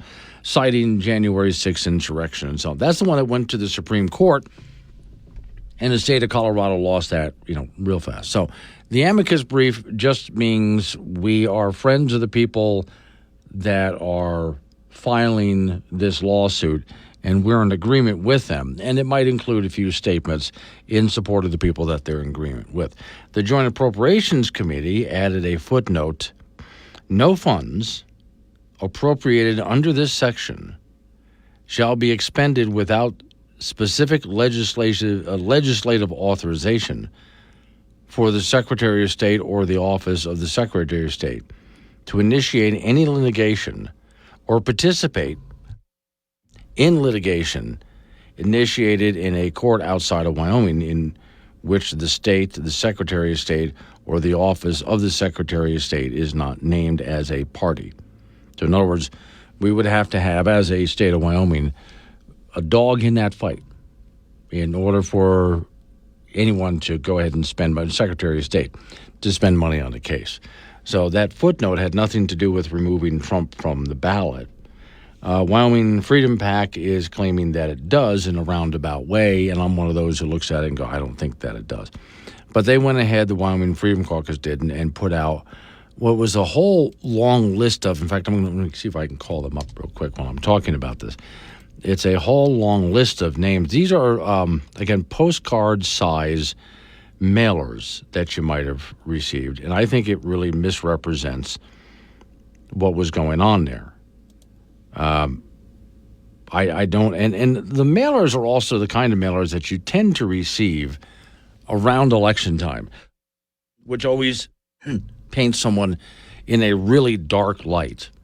I mean, really dark light. That just sounds, in a really dark way, dark light.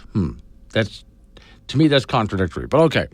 It names different members a career politician. He's been doing the same job for 20 years and getting worse every time. Who is he, representative? Answer, not you. They name another one. Liberal Lloyd Larson. He voted with the radical left to remove President Trump from the ballot. Who is Larson, representative? Answer, not you. This kind of stuff they're putting out there. And they always have to have a picture of the different people that they're after, I mean, in the worst possible way. If I were to take pictures of you during the course of your day, I guarantee you I'm going to get some bad pictures that if I put on a mail out, put you in a bad light. Let's see. Woke Willie. And it talks about radical left, criminal counts, trying to remove Trump from the ballot, et cetera, et cetera. These are the kind of mail-outs that it's just like those political ads that you often hear when we get into an election cycle. Those same political ads that always have to make their guy look really good, but the other guy look really bad. And it really has not a whole lot, if anything, to do with what's really going on. I know there's bad guys out there that you want to get rid of. In other words, the ads that sound like this. This election, your choice couldn't be more important. Our candidate is in flattering lighting and full bright color. Their candidate is in grainy high contrast black and white, spotted through a telephoto lens from behind a bush, coming back from God only knows where. Our guy points at the horizon and holds a baby. Their guy doesn't have a baby. Their guy has a golf club. The voiceover for our guy is calm, measured, bright. Their guy gets the lower register, and sometimes we slow down. Our guy has clean headlines and the beautiful lens flare America needs. Here's a scary graph over a photo of their guy awkwardly laughing. Snap zoom. Do you want a snap zoom like that in office? Here's a photo of our guy saluting military veterans. Jump cuts, flashes, static, aggressive colors. You can't trust a guy with graphics like this. Our guy gets stock footage of sunrises and an American flag. Their guy's flag is upside down and on fire, intercut with overdue bills, war, and a crying baby. Our guy gets doctors and astronauts and stimulus checks. Flatline, an eagle, hurricane, the Statue of Liberty, crime scene tape, Ronald Reagan, a girl running in a wheat field to escape a dangerous sexual predator, welding, atomic bomb. This election, the choice is yours. Their guy or our guy. Inspiring slogan. So this is why whenever I open up my mailbox during the political season, or I turn on television, or maybe these days on social media, it pops up too. And there's one of those ads, however the ad appears to you, and the opposition is always dark, sometimes in black and white. They have that sour expression on their face, and all sorts of horrible things are said. I tend not to believe those and I just toss them out. And I don't care who sent them. I know there's certain people we want to go after, and I get it. There's certain people who are evil, and we should get rid of them. But I look at most of those ads as just propaganda from either side. I don't care, and I get rid of them. That's why I say before you make a decision about who you're going to vote for, rather than watching the ads, and I know most of you don't, but to me the ads are humorous, I will oftentimes look at it to see how they did it, to see what kind of tactics they're using. But then I throw it out, and that's not what I'm basing my decision on. So probably some people do base their decision on mail-outs or television ads. I guess it has some relevance to some people. To me, I'm just more interested in you're trying to use what kind of tactic to sway me, and I usually laugh at it and toss it in the garbage. So, coming up on 9:30, local news coming your way after local news update on the weather forecast. You and I get back into it again. 888-97 Woods, the phone number. Oh, earlier this morning, in case you didn't hear, I got a chance to interview Weird Al Yankovic. For those who didn't hear that, I'm going to replay it in just a few minutes. Wake Up Wyoming.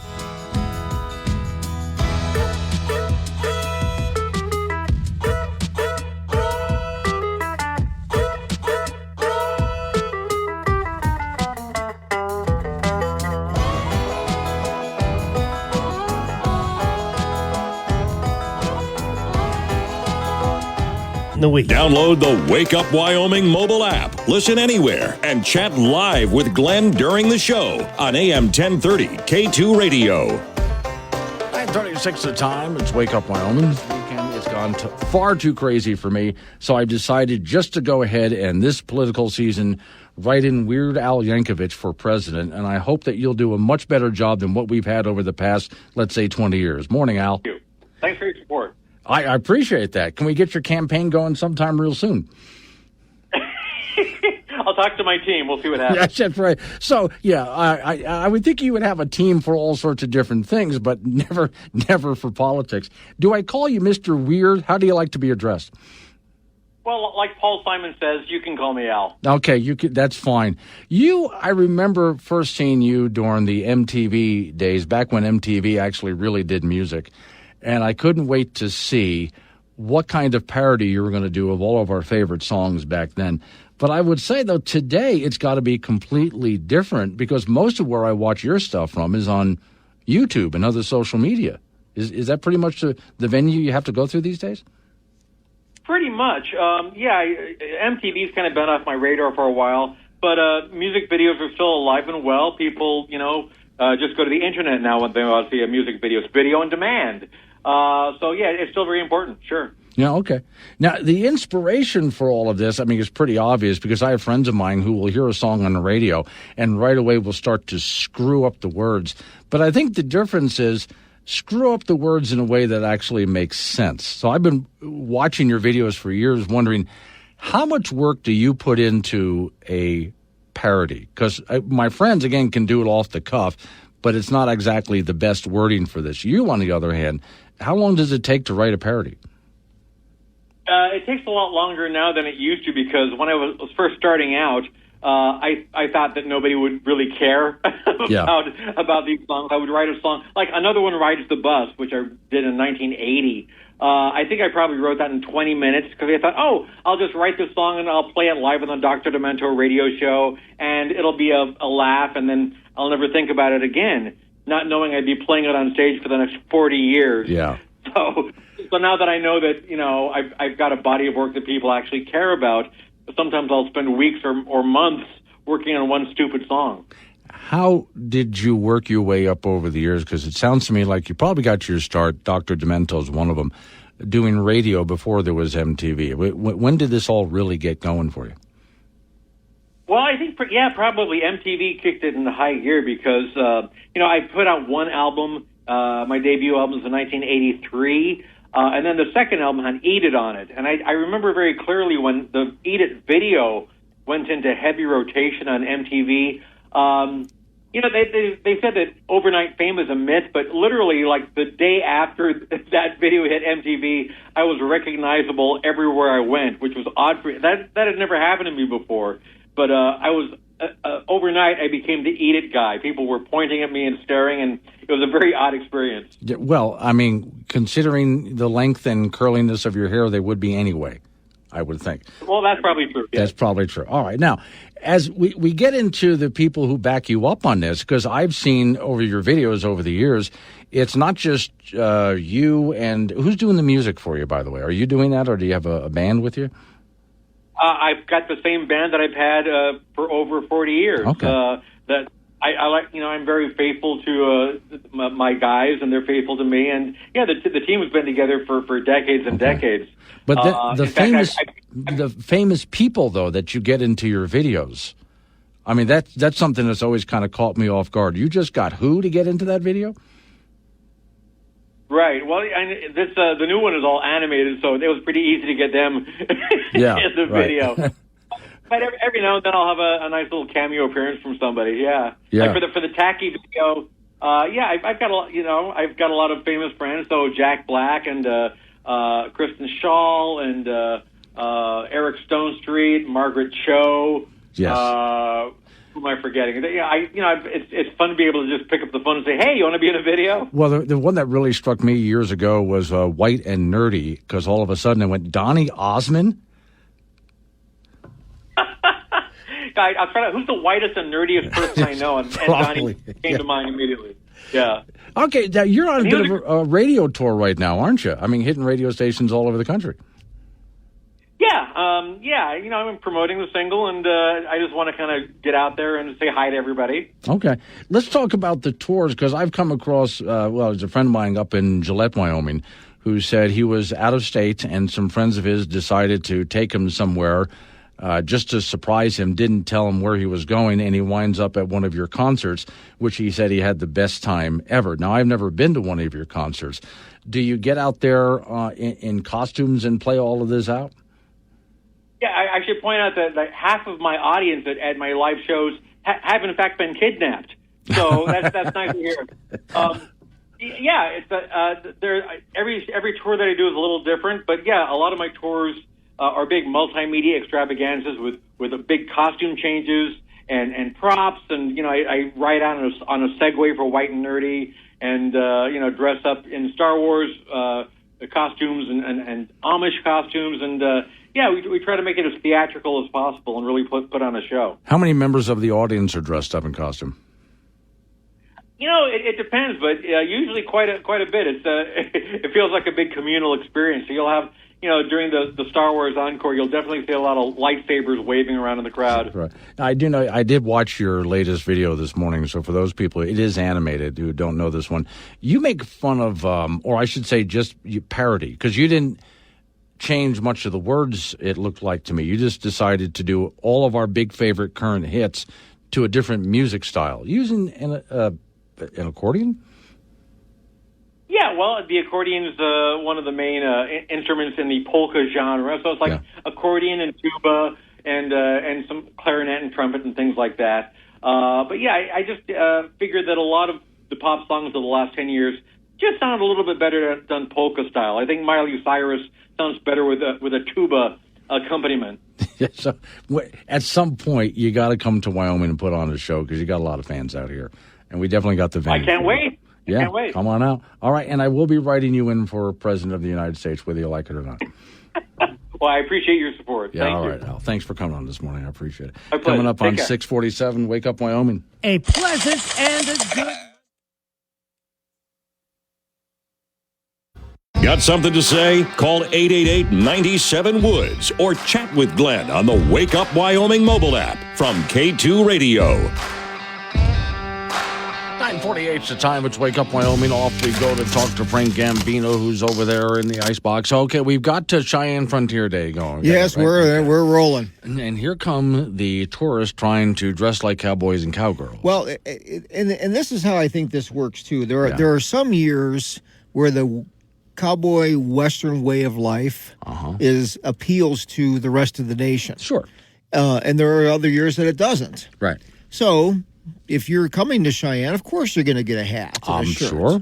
Yeah. And the stores want you to buy a hat and a shirt and maybe some boots. Absolutely. Even if you're have never been to a rodeo or never been even to the Mountain Time Zone. Yeah. So that's part of the deal. I think as long as you enjoy yourself, and that's it. Just remember the shirt that has all of the little frills on it. The little strings. It's a girl shirt. Yeah, that's not a cowboy shirt. It's a girl shirt. Yeah, that's not. Yeah, let's not go ahead and do that. Okay. I think really, it's easy to blend in. Don't you think? I mean, yeah, put it. Get a long sleeve shirt on and a hat and so there you go. It shouldn't be all that hard. Yeah, but there are some people, and we've all seen this. Like where I grew up on that tropical island, tourists would try to dress like us. And it was obvious that they were tourists trying to dress like us. Yeah. That's my point. So I think it's a great idea. If you come to Cheyenne, Wyoming, get a cowboy hat. Put some boots on. Buy yourself a nice shirt. I mean, absolutely. Yeah, you can tell them, you know what, but you know what? They're on vacation. They're on vacation. I always thought it was interesting. If I'm hanging out on Frontier Days, I'll look over and go, okay, that is authentic Wyoming. That's a cowgirl. That's the real deal right there. That's okay. Mm-hmm. Then there's the girl who's trying to dress like a Wyoming cowgirl, and she looks like someone who's never been to a cowboy state trying to dress like a Wyoming cowgirl. Yeah, and then now, and also that attire applies to the night shows. Yes. Because it's a night out. Yes, it is, yeah. So then everyone's dressed up, to a country vibe with that whole thing, and, that's the And way if you it know is. what you're looking for, you can tell. Someone buys a nice cowboy hat, right? Sometimes just the way they put it on their head tells you all you need to know. That's very, very true. The 128th annual Cheyenne Frontier Days Rodeo moves along today at 1 p.m. at Frontier Park. It's a big money rodeo with $1 million up for grabs. And yesterday, and actually Saturday and Sunday were the first two performances. In the bareback, Weston Timberman, who is the nephew of former world champion and Mills native Kelly Timberman, had an 82.5 yesterday. That was the second best effort of the day, won $1,836. In the saddle bronc, Ira Dickinson from Rock Springs with an 82 yesterday. That was the best effort of the day. He won $2,354. In the barrel racing, Big Piney native Carson Bradley had the second best time in the second perf with a time of 17.48, and that paid her $1,236. And the Daddy of Them All continues this afternoon at 1 at Frontier Park in Cheyenne. National High School Finals Rodeo concluded in Rock Springs on Saturday. The Wyoming girls team had a terrific week. They took fourth in the nation. Hadley Thompson of Yoder finished second in the all-around. She was second in the breakaway roping and second in the go time. That's just fabulous. Sheridan's Abigail Olson was fifth in the all-around. She took second in the barrel racing. The Wyoming boys team was 14th, and Cheyenne's Brenson Bartlett was 7th in the bull riding. Wyoming Coaches Association All-Star Games will be on Saturday in Casper. The North beat the South 4-1 in that volleyball match. Brooke Hansen of Burns led the South with 13 kills. Paul's Addie Thornton led the North with 9 kills. The North edged the South in the girls' basketball game, 71-68. Cammie Curtis of Campbell County led the North with 17, and Brady Slabs of Cheyenne East led the South with 22. North boys team held off the South in basketball, 80-69. Eli Peterson of Buffalo along with Parker Anderson of Lovell at 13 each for the North. Trey Rinn of Douglas at 17 for the South. Major League Baseball, the Colorado Rockies will host the Boston Red Sox tonight. The Rockies are a woeful 36-64 after a 3-2 loss to San Francisco and Denver yesterday. Jorge Soler with a 478-foot home run for the Giants, and Brendan Rodgers hit a 2-run homer for Colorado. Also over the weekend, longtime Colorado Rockies star Todd Helton inducted into the Baseball Hall of Fame in Cooperstown, New York. Helton played 17 years for the Rockies and won the National League Batting Championship in 2000 and had a career batting average of .316. He's a 5-time All-Star and won 3 Gold Gloves on defense. And that's it in sports. I did see a video this weekend. I don't know what baseball game it was, but they had a dog that would run out and retrieve the bats. Yeah. And the dog was retired. Now, that doesn't mean that they retire the dog by putting him down out there in the field. I don't mean that. They'll find another dog, yeah. No, the dog walked slowly out, picked up the bat, dragged it off the field. That's where they said, this is his last game. Everybody applauded the dog. All right, thank you, Frank. Coming up on some local business that we got to take care of. No, the dog just looked tired and old, but he was still doing his job with a lot of, excitement for a dog that age anyway. Coming up on some local business and news time, it's Wake Up Wyoming.